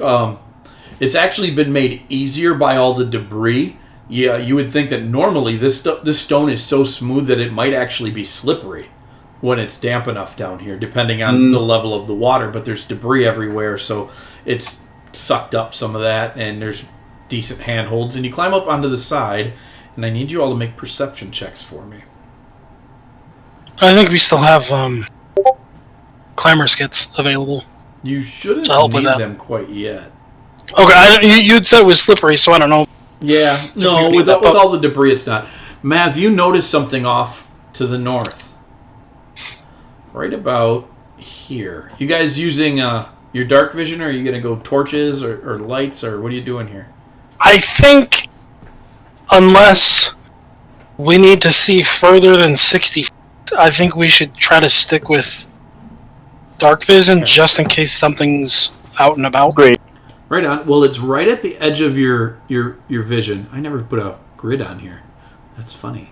Let me stick one on real quick. That'll work.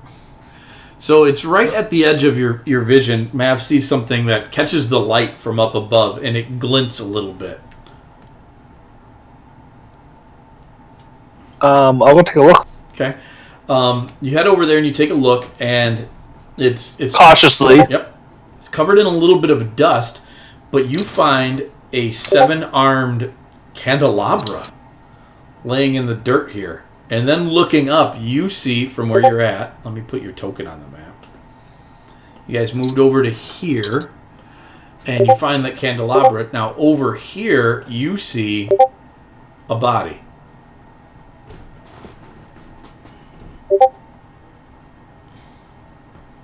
A body near a candelabra. Yep. What kind of body? Human body? Are you going to go inspect it? I was just trying to ascertain whether or not it was like a humanoid body, or if it was like whether we could see a form from here, if we just saw like a shape and like in like a pile of rags or something. It is basically a shape in a pile. There would be no rags attached to this thing anymore at all. It does have a couple of objects around it though. Okay. I'm gonna use my mage hand and see if I can just like push on it a little bit just to see if it's alive. The bones kind of crumble apart. Oh, you know, they were kind of held together, and they start to come loose and fall apart. It's been down here a long time. It's dwarf sized. Okay. I'll invest. Okay, so you go up to investigate it, and this was definitely at one point in time a dwarf. You start to be able to tell by some of the items that it has. It's got very size-wise, some of the things it's carrying, in the way that they're made. It has a magical quarterstaff. It is plainly magical. Once you pick it up and dust it off, it glows very dimly. And so you're like, holy cow, staff.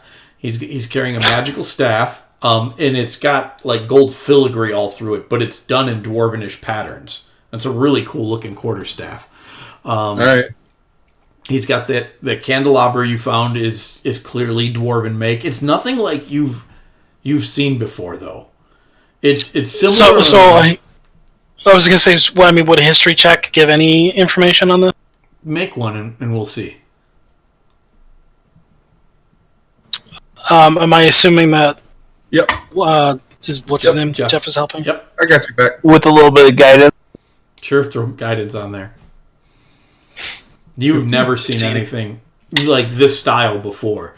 The angles and some of the way the patterns, they definitely make you feel like, oh, a dwarf made this with just looking at it. But then you look closer at it and be like, but from where?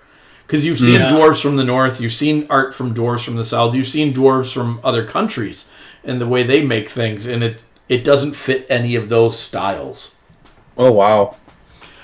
He has a cross-shaped medallion on, or he did at one point in time, that was around his neck. It's still there. There is a tome. It's laying underneath his body as well. So, do you guys want to roll him over and get at that? Carefully, yeah. Yeah, carefully. I'll use mage hand again if we can to kind of manipulate this a little bit. Sure. You slide it out from underneath him, and you flip it over, and you can look at the cover, and you guys, it's, again, similar, but very different. It looks like Dwarven script, but you can't read it. If I cast Comprehend Languages? Then you could, yeah. Okay. It says Holy Scriptures on it.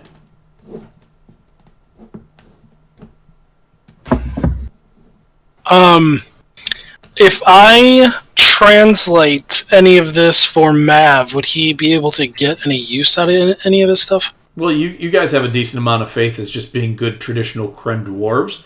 You start to read it, and it's grammatically there's quite a few differences, and in the way that they're written, but they're your scriptures, but they're a completely different dialect and patterning to the words. Can I do a religion check? You can. Is anybody else proficient? So I have a higher I am. bonus than plus. Plus what? I don't think mine is higher than that for religion. Okay, I'll use guidance as well. Okay. Plus 2. I have yeah. Okay. 14. Mav, you start going through the tome and Thanok's reading it out, and you get to different stories, and they're all the same stories. This is clearly the same faith, but a very different patterning of it. The content is exactly the same. The symbolism is different. It's the same. And as you're going through this, you guys find a letter. Now the tome has been. It looks like it's magically preserved because there's no way this thing should be in this good a condition. The letter does not look to have the benefit of that, but it was between the pages. So you're a little afraid to handle it.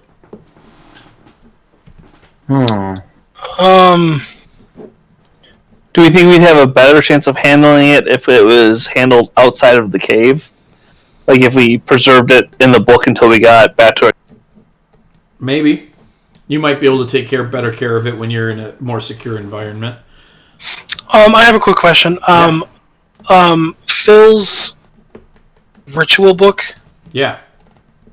Does I have that, but I don't even know what spells are in it. A lot. Yeah, I don't know what.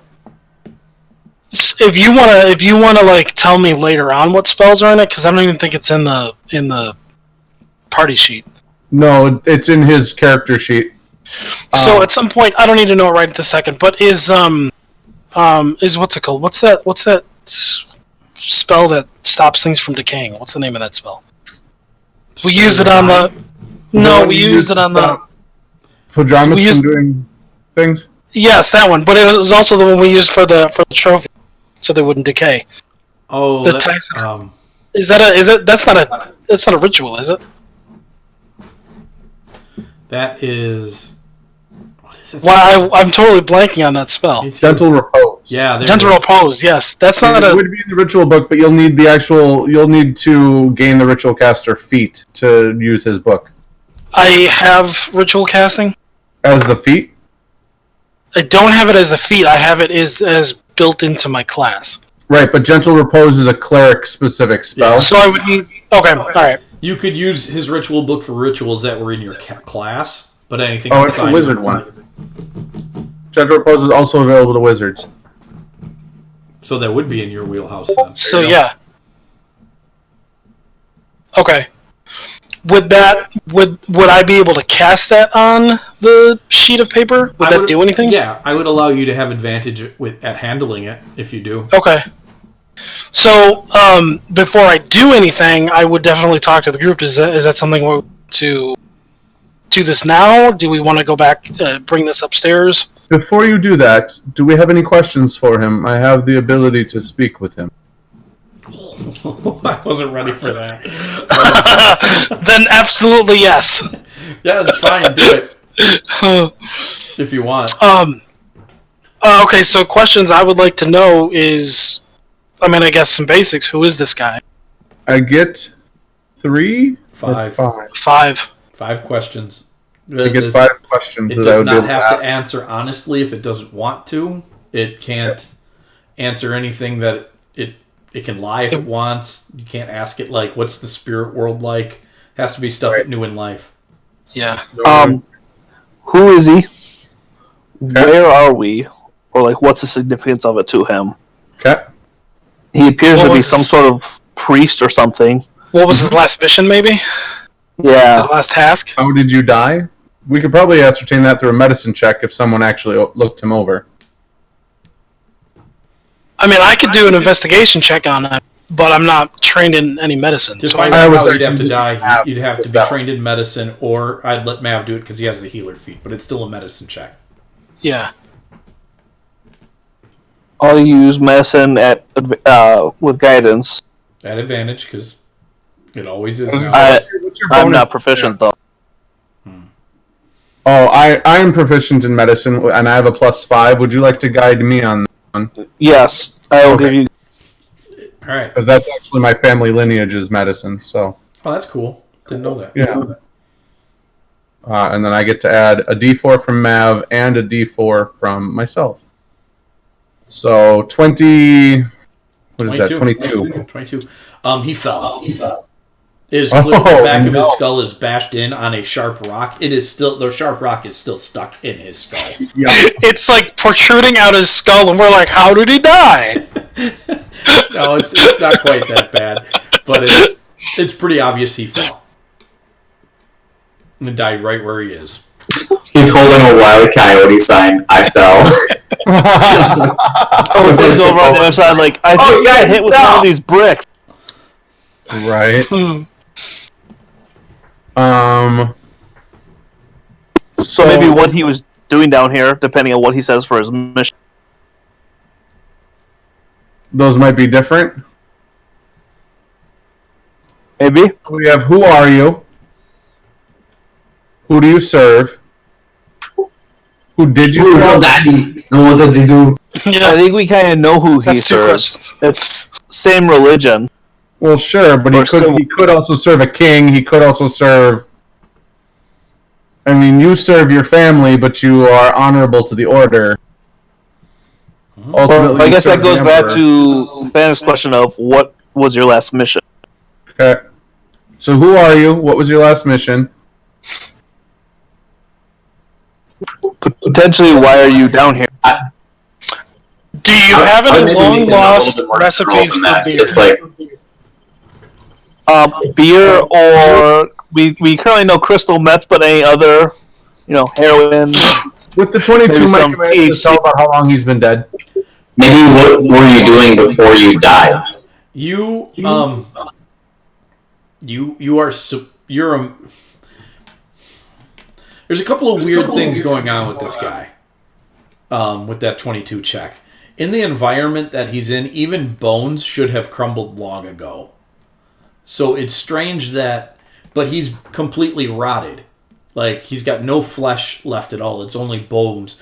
I would say this at a 22, his bones have absorbed the minerals from the environment. They are half petrified, which is why He is a stays petrified down. corpse. That's so awesome. He has been down here a long time. Okay. So the questions of who are you, who do you serve, may all be completely irrelevant. Depending on how long he's been down here, he's petrified. Whoever he served may not be relevant. Maybe we just want to find out about the area rather than him. Yeah, maybe just try to find out why he was down here or what he was trying to do down here. Depending on who he is, though, this could be a long lost saint. Who? yeah, that's what I'm saying. It could be a long lost saint that we could, that Sure, those things I could ascertain legend lore later. If he is a legendary individual, I could ascertain those things through legend lore later. Simply learning his name isn't really of much benefit to us, is it? Here and now, we care about the place, not the person. Not necessarily looking at just the immediate future can be short-sighted. Well, I mean, unless his last name is Talist. Yeah. So I guess maybe we start asking and see what happens. Because I got to make a bunch of this crap up as we go. I'm trying to figure it out. So remember, Jeffrey, don't ask any question that we just asked or told you to ask. Yeah. Got you. What size sports bra does your children wear?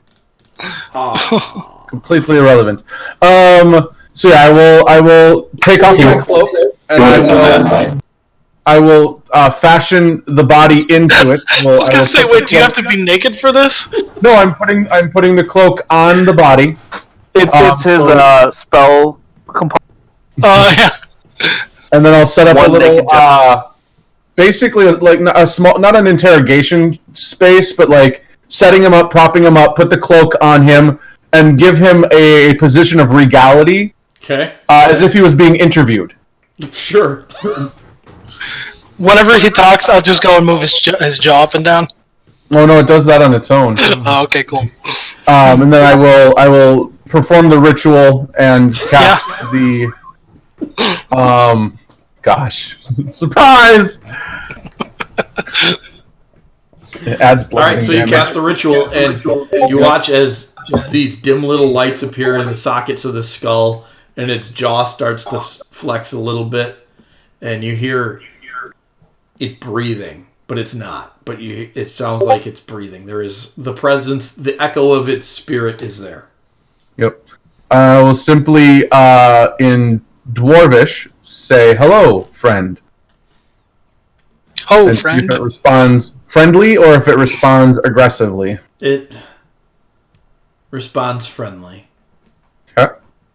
I will ask for his title. His name or whatever. Yeah. Like, I am Piston, Bishop of the Church of the Seven. Piston with an H? P-I-X. It sounds like piston, but it's spelled P-I-X-T-O-N. Pixton, Bishop of the Church of the Seven.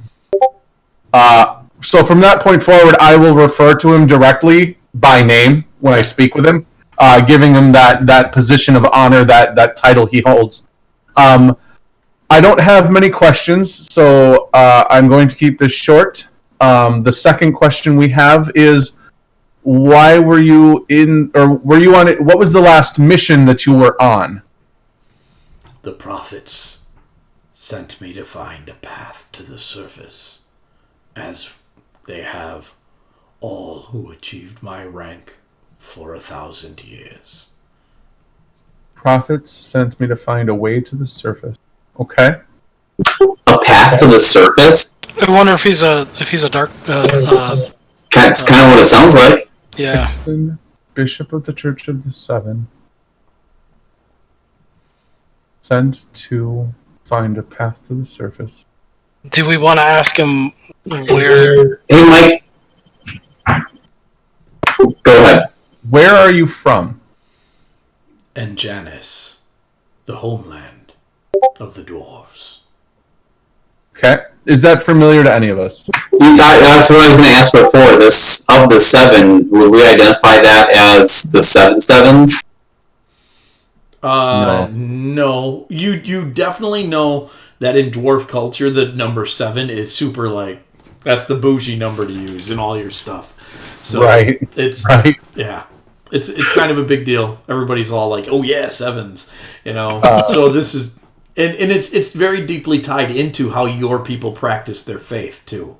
Like the candelabra is very similar to ones you light during holiday seasons and things like that. It's different but similar. Everything about this guy is Different. But it'd almost be like a Catholic person meeting somebody from the Greek Orthodox Church.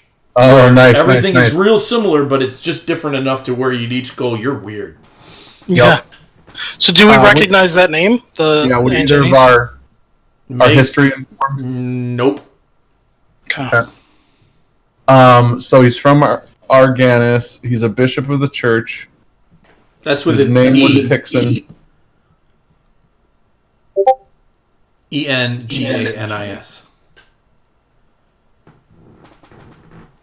I was actually going to ask if he had any special. That was going to be my last question, Mav. Was going to be if he had any special requests for how we should deal with his body, but I wanted to ask one in between there. So this cave system you found yourself in. No. How many traveled with you? The bishops travel alone. Bishops travel alone. Good to know. All right, and then that last question will be, as Mav kind of put, do you have any special requests for how we deal with your remains or your things?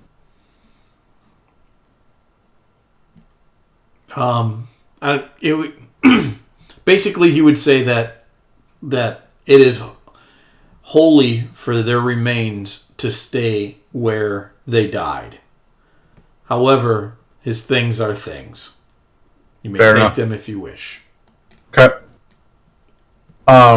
With that, I would ask my comrades here if we would be able to basically bury him where he is with rock in such a way that if anyone else comes through here, it wouldn't bother this space. So make it look normal, natural? Yeah. Do we want to do that, or make it more of like a shrine to those before us? I guess Mav would want to research with the church to kind of see. Shut up, dog. Yeah, the sense of this alone.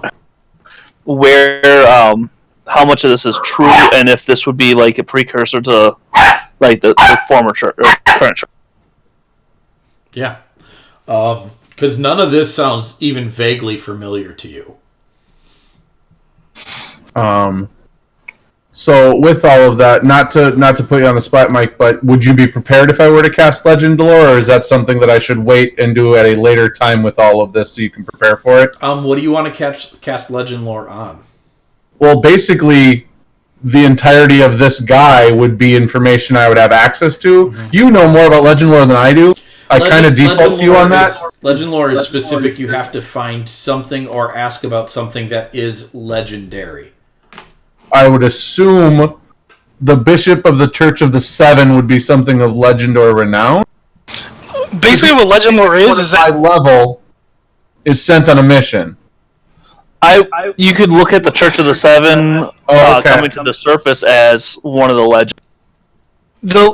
Basically what Legend Lore is it lets you have information on the legends that were written about whatever this is. So if there's no legends written about this guy, you're not going to get anything. Yep. So you want to make sure you ask about the right things. Gotcha. Okay. So it might make more sense because that was a spell that I know you knew way more about. Yep. So it might make more sense for us to do some research with the church before we do anything more with the body, or the homeland of the dwarves and Janice. Well, I know the spell specifically does say the lore might consist of forgotten stories or even secret lore that has never been known. Okay, and that's true, but it does still mean the object you're seeking has to have been worthy legendary of importance. So and the homeland of the dwarves, I think Thanik brings up a good point, would be of legendary importance. So if you want to burn that now, I can answer. No, because it says the more information you already have about it, the more precise and detailed information you receive. So I think if we do some research first and then cast Legend Lore, the information we learn is more accurate that way. Okay, sounds good. So you guys are kind of taken aback by this event, by finding this guy underneath your keep. It's pretty wild. Nobody on the surface is at least by the names that are being spoken or spoken by him and the symbolism of the objects he carries, no one has ever encountered this city or these people before. Which it would have Mav kind of like juiced up, because as far as history goes, a guy named Luther from the country of Zeist millennia ago found one copy of the scriptures, and the order spread from there. This could possibly predate that. Jeez. So I have a question. Mav would want to get that to the order. Then. Mm-hmm. When you say, not you, when he said homeland of the dwarves,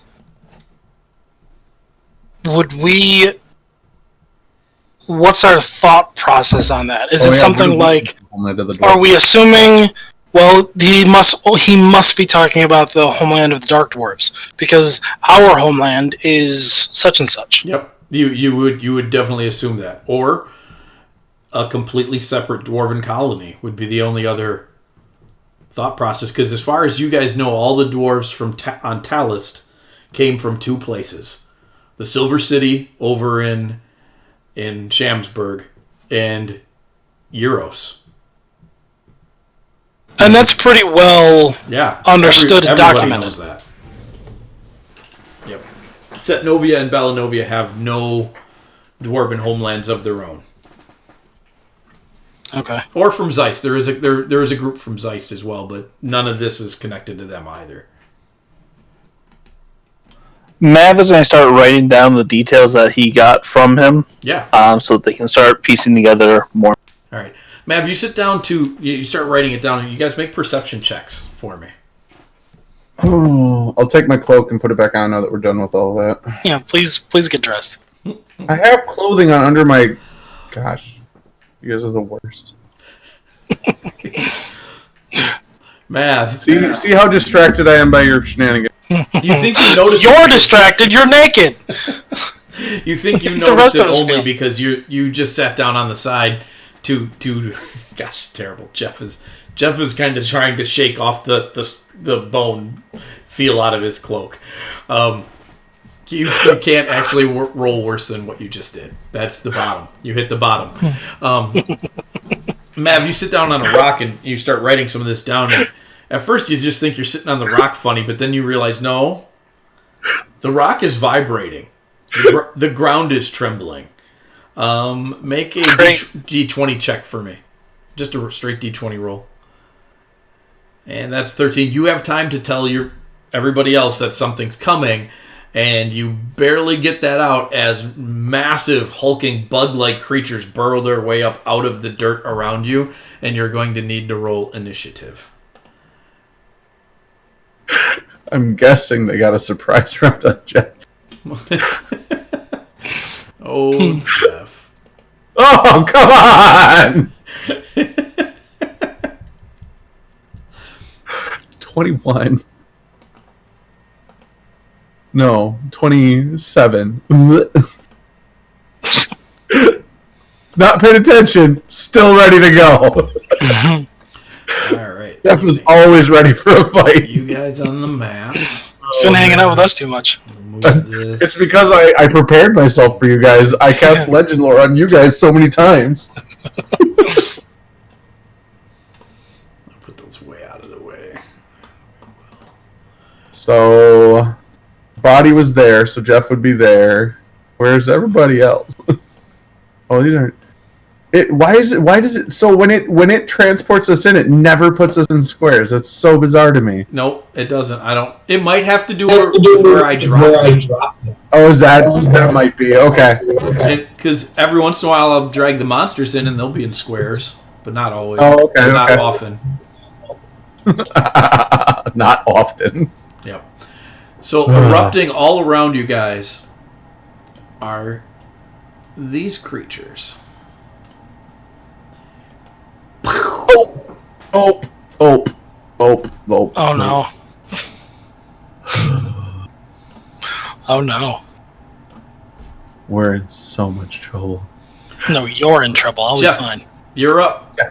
They don't get a surprise on you because Mav's butt was sensitive enough to pick up the vibrations. You are welcome, each and every Your one. butt's like a tuning fork. Holy crap. Okay. Well, because we're here and it's going to be fun and I'm just going to do it, I'm going to utilize my new magical secrets that I've tapped into. I'm going to pull out my rapier and just go, well, good as time as any. And I'm going to cast Steel Wind Strike. Jeez. That's terrible. That is That's the worst thing I've seen. Make it go away. What is that? Don't ask. It's Yeah, we're not. I can't even make the sentence to No one- clarify what that is. I don't want to ever hear it again. Yeah, you'd probably just take that away. Here's my question: how did you search for that? We're not talking about that either. Yeah. Because the thing that I'm concerned about is that you pulled that up real quick. Get out. Jeff, cast your spell quick. Yep. Really hope you were in incognito mode when you searched for that. That. I think you never am. Yeah, I figured you probably always were or never were. That's how it goes. It undid. Good. So... Bam. That's kind of what I think we all figured. To the two of them, and I will end my teleporting, poofing around over here. Okay. That That seems like an odd place to go. Well, I kind of figured it would make me, because you can only go within certain feet of each other. So I figured I'd have to start on one end, and I just teleported the one that was closest to me, and then ended on the far end. Oh, okay, that makes sense. Okay. So, that's going to be my action. And then my bonus action will be to... I don't know, man. This is all bad. All right, well, I'm moving on. Mav. Yep. You're up.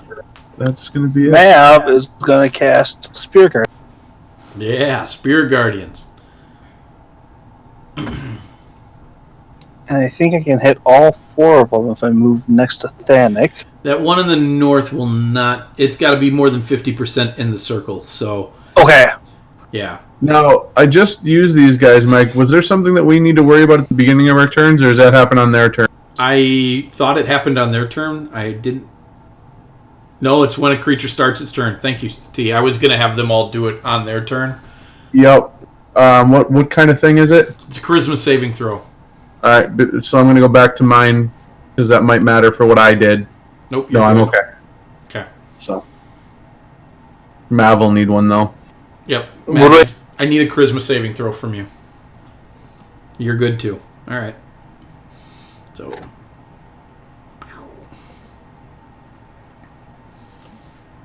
All right, so the Spirit Guardians come out. A couple of these guys look hurt pretty bad already. Anything else, Mav? Nope. If he ends his turn in the square, he takes damage. Right on.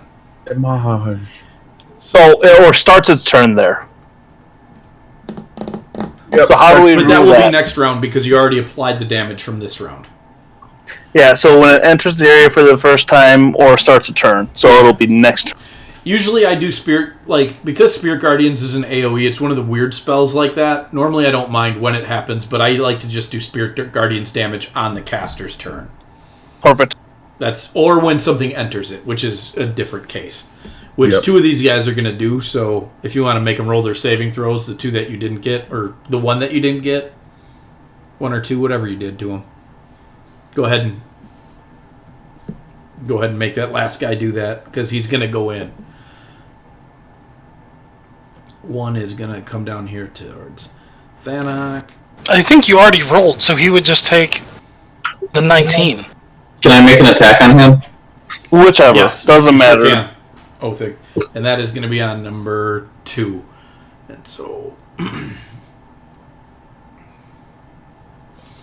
so I'll start rolling on Thanak here, and you can resolve yours. I miss. All right. Thanak, you are missed with the first claw. You are missed with the second claw. And now let me just make sure. I think they get 3 attacks. Yep, and a bite. And the bite. The bite misses as well. Dude, those are some bad rolls. All right. Then 2 comes in. Othig. I'm just going to roll off the table. It's faster for me to do the math this way. Othig, what's your AC currently?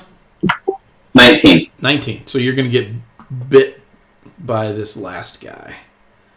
Oops, no.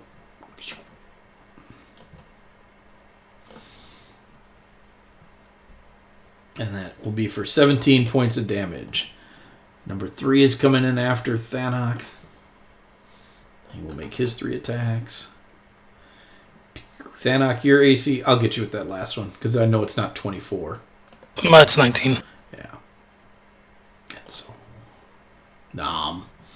he'll get you for 14. And then number 4 has this nice, healthy Jeff snack right in front of it. Yep. So... Can I counterspell his bite No, you can't. and redirect it at himself? Jeff, you lucky duck. What's your AC? Only a 15. I'm only going to get you once with a claw. Oh, wait, I have a shield, so it's a 17. I'm not going to get you at all. Wow. Yep. Jeff's just hiding under his shield. I have a 2, a 4, and an 8. An 8 plus 8 is only 16. So that's good. Got him. Othig, I need a charisma saving throw out of you.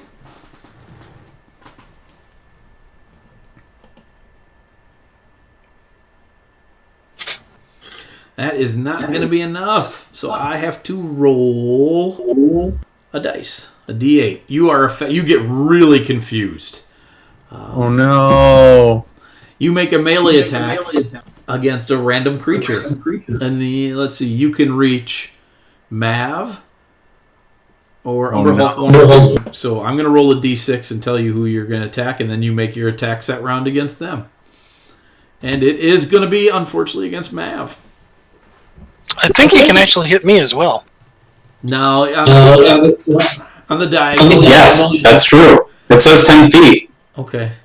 I hate diagonals because of that. Because realistically, You can't. Yeah, I know. Well, you can hit Thanhawk instead then. I'm okay with that. Mav is very okay with that. Right. Oh, nat 1. What a great time to have a nat 1. With the recovery. All right. The next one is... Jeffrey, don't you dare try to fix that. He's 35 feet from me, or I would have done it on his save. Oh, wow. Thanhawk gets walloped for maximum damage. And he can't butt swing him, so there you go. And it doesn't look like Othig's angry. It looks like he's just swinging wildly. Thanhawk, charisma saving throw, please. So he had to make all of his attacks against somebody? It's your attack action. Oh, that's so rude. I thought it was just to make an attack. That's terrible. It does say It's that, the but attack I don't like it. So it's the attack. I make it the attack action because I don't like it. Yeah, I'm about to use these guys on one of my groups. So if you were a little bit lower level, it would just be one attack. But where we're at, Gotcha. it's the action. Yeah. So Thanhawk, let me roll a d8, see what you get to do because you're confused as well. A 6. What does a 6 do? You have to use all of your movement to run in a random direction. sorry. Oh, that's There's only one direction he can run in. 5. Well, he could run just about anywhere. yeah. You need to run that away. Oh. That's terrible. Okay, I have a Opportunity question. attacks. I Wait, have this a is question. This is forced movement, is it? This does Or is not that- qualify as forced movement. What? Forced movement it's- is like knocked back it's from a true. thunder wave. Yeah, no, this isn't forced movement. He I is do have a using question his though. movement. If I am, are we go like you can decide if it's like rules as written confused or intended confused. Mechanically, it just said I have to move. Can I still use reactions? Can I still use? Okay, hold on. You would theoretically have... Takes Your no bonus action. It takes no action, but it uses all of its movement to run in a random direction. So, But can I still use a reaction? I'm going to say no. Yeah, probably not. Because a reaction is an action. It's the whole category are called actions, and move is an action, and attack is an action. It's so. Sure. Okay. So you cannot. So you have to move. Okay. I think 30 feet you run. 25. 25. Move 25 feet that away, and I'm going That to way, take so- 3 attacks at you. 1, 2, 3. That was 4 dice. One too many. Drop the last one. 23. So only two opportunity attack. Oh, because you stayed by 1. All right. Yeah. Oh, then You have a dash action, though. no. I'm just going to make him move. Yeah, he didn't. Other action, but move. So the way I see it is you just get confused and wander off. You're not afraid. You're just like, what am I doing? Where am I going? I feel like what the stupid Kelso? No, I'll find a thief. You just feel disappointed because I took a swing at you, and so you started wandering off. You're like, screw this, I don't want to be here anyway. Yep. Yeah. All right, Jeff, it is your turn. Oh, crap. Thanhawk, you didn't get hit at all because you ended your turn in that last one's area. Okay, so the 2 missed me. Yep. It's Okay. 2 2s on the dice, so they definitely miss you. Jeffrey, what are you doing? I'm going to go right here, and I'm going to Thunder Wave these 2 jerks. Do it. And I can position it to not hit Thanak or Mav with the 15-foot cube. Perfect. Let it roll. I'll just snap my fingers and make them go away. Hopefully. Hopefully. Yeah. We'll find out. That's totally what we're doing. Confused Vincent. Yeah. There you go. Where's my buttons? Who's got my? I'm gonna cast it at a 2nd level. All right. Yes. They will one fail, one succeed. Those dice have been high. I love them.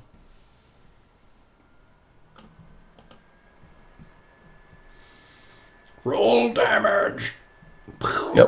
One will half, one won't. Which one get pushed? Number 3 gets pushed. So I don't know if you do anything with walls or not, but I do. you hit the. It depends wall on what you edge. hit him with, but with a thunder wave, yeah, he's gonna So take he'll get some more. smacked against the wall, and then I'm gonna go stand next to Thanok.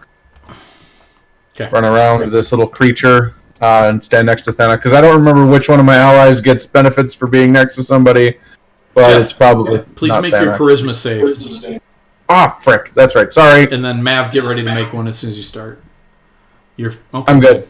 Glad. 28. Yep. Wow, what's their DC, man? That's gonna be close. Mav, you are confused. No, man. Random direction.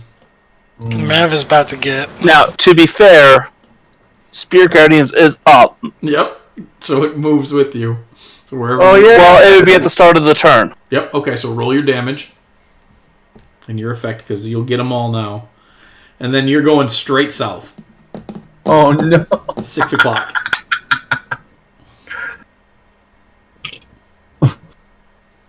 I just want to check and make sure that this is not a bonus action to use. No, it's not. It just goes off. It's one of the things that makes it and spiritual weapon like a super deadly Yes. combination for clerics. Yeah. Well, one of them, I think, gets an attack of opportunity. Yep, I do. Just the one guy, which isn't too shabby. Jeez, how far did you go? Just straight south, so 25 feet. Yeah, but Oh, that was terrible. Oh my Can you gosh, move that that's far? super terrible. Yeah.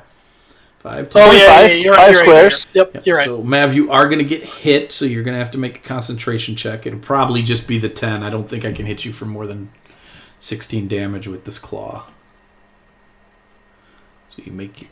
I think I make the concentration check. I think you do too. Hopefully. You do take 12 points of damage, though.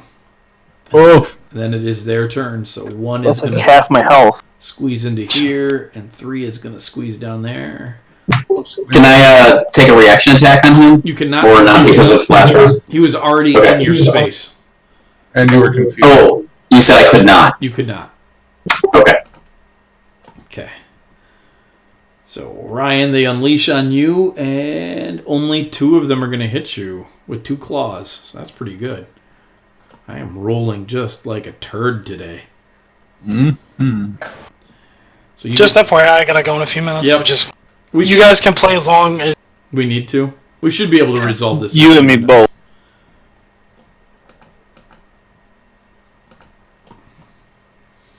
Thanok, you're going to be missed. Jeff. So, Lucky dude, Jeff. You're missed. Jeff is not liking this scenario at all. Othig, you're so up. I'm- You need to make that charisma saving throw.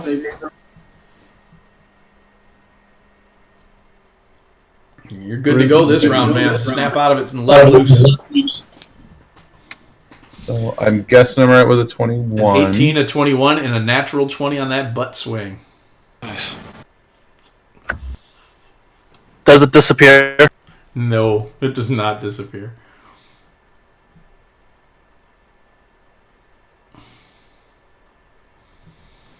All right, so you unleash a world of hurt on that guy, but it is managing to hold itself together. Do you want to do anything else with your bonus action? Or are you gonna... I took it. Okay, cool. All right. No action surge or anything?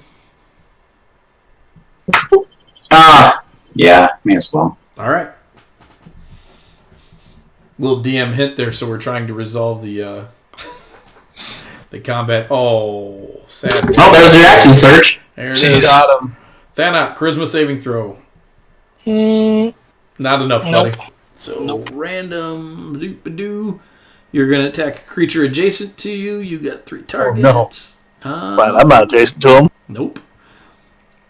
You get to wail away on Umber Hulk 4. All right. That's actually really pretty great. Unless you're rolling twos. So, hey. That'll hit. Boom. All right. Top I assume I can't do anything extra? No, you That's cannot. just like... Yep. Okay. Unfortunately, you cannot. Jeff, kill something. Charisma save first. My Charisma saving throws up there was a 21. I accidentally threw it in between Othig stuff because I heard your name. Yep. I heard you starting to do that. It wasn't your turn. But it is now. Blow him up. Yeah, I'm gonna up under this one, and I'm gonna avoid Thanak in my explosion, and hit these two jerks again. Do it. You go running under the monsters, and you just put your hands up and blast them. Yep. I'm like, you guys are the worst. I'm gonna cast that one at second level again. Cool. Boom. Shakalaka. Yes. So the one I'm hoping will fall off this ledge over here. We'll find out. And number 3 is going to go back into the wall again. Yeah. And there's the damage. Bap. That's nice. Yes. 4 just shatters. Love it. And then bonus action. I'm going to number 3. No, I'm going to heal. That's what I'm going to do. Because Thanak's been having troubles. I'm going to undeniable logic. I will heal Thanak, and the next saving throw you make, you get to do at advantage. Awesome. Oh, hey, thanks. Mav's up. So Mav Hey, snap out of it, you goober. makes his charisma save and brings the Spirit Guardians, bringing the pain back.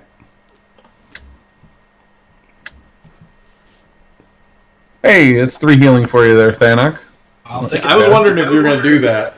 I was debating, and I was like, yeah, might as well. Might as well, man. He's almost, the one that you're by is almost dead anyway. Here's a nat 20 and a nat 1 in that pile of saving throws. Ooh, 2 of them go down thanks to the Spirit Guardians. Very nice. There's still one left who is going to let loose on... My turn is not done yet. Oh. That was just his movement. Yes! I really wanted to use that because I hit Othig all 3 times and one of them is a crit. So I was like, I want to do it. So Othig, you are clawed. And you are clawed again. And then you are epically slashed with damages. Okay. Oh, those are just bad rolls. Othig, you're up. Make your charisma saving throw. Oh no! Mav! Get him! Get Mav! 50-50. Nope, get the Umber Hulk. Aww. That poor boy ain't gonna make it. Yeah, that hits, right? Yeah, you hit. Bah. Oh, you might make it. Nope. So that second swing comes around with that nat 20, and you chop him into bug bits. And Ooh, you have does it go away? defeated the Umber Hulk. No, it does not go away. Oh, okay. Well, we know then we're not where these things belong. Or we are. One of my first swings was a crit, and it didn't go away. Yep. So you guys dispatch the Umber Hulks. You're kind of familiar with these creatures, at least legendary-wise, being dwarves and all. They talk about these bug things that live underground and all that, and they are gone. And anything you guys want to do in the last 4 minutes? No, I gotta get going. Okay. So I'm good. All right. So I think we'll stop there and we'll pick up right at this moment when we start on Thursday. Sounds good. Have a good night. Good night. Have a good afternoon, guys. See you guys. Bye, guys.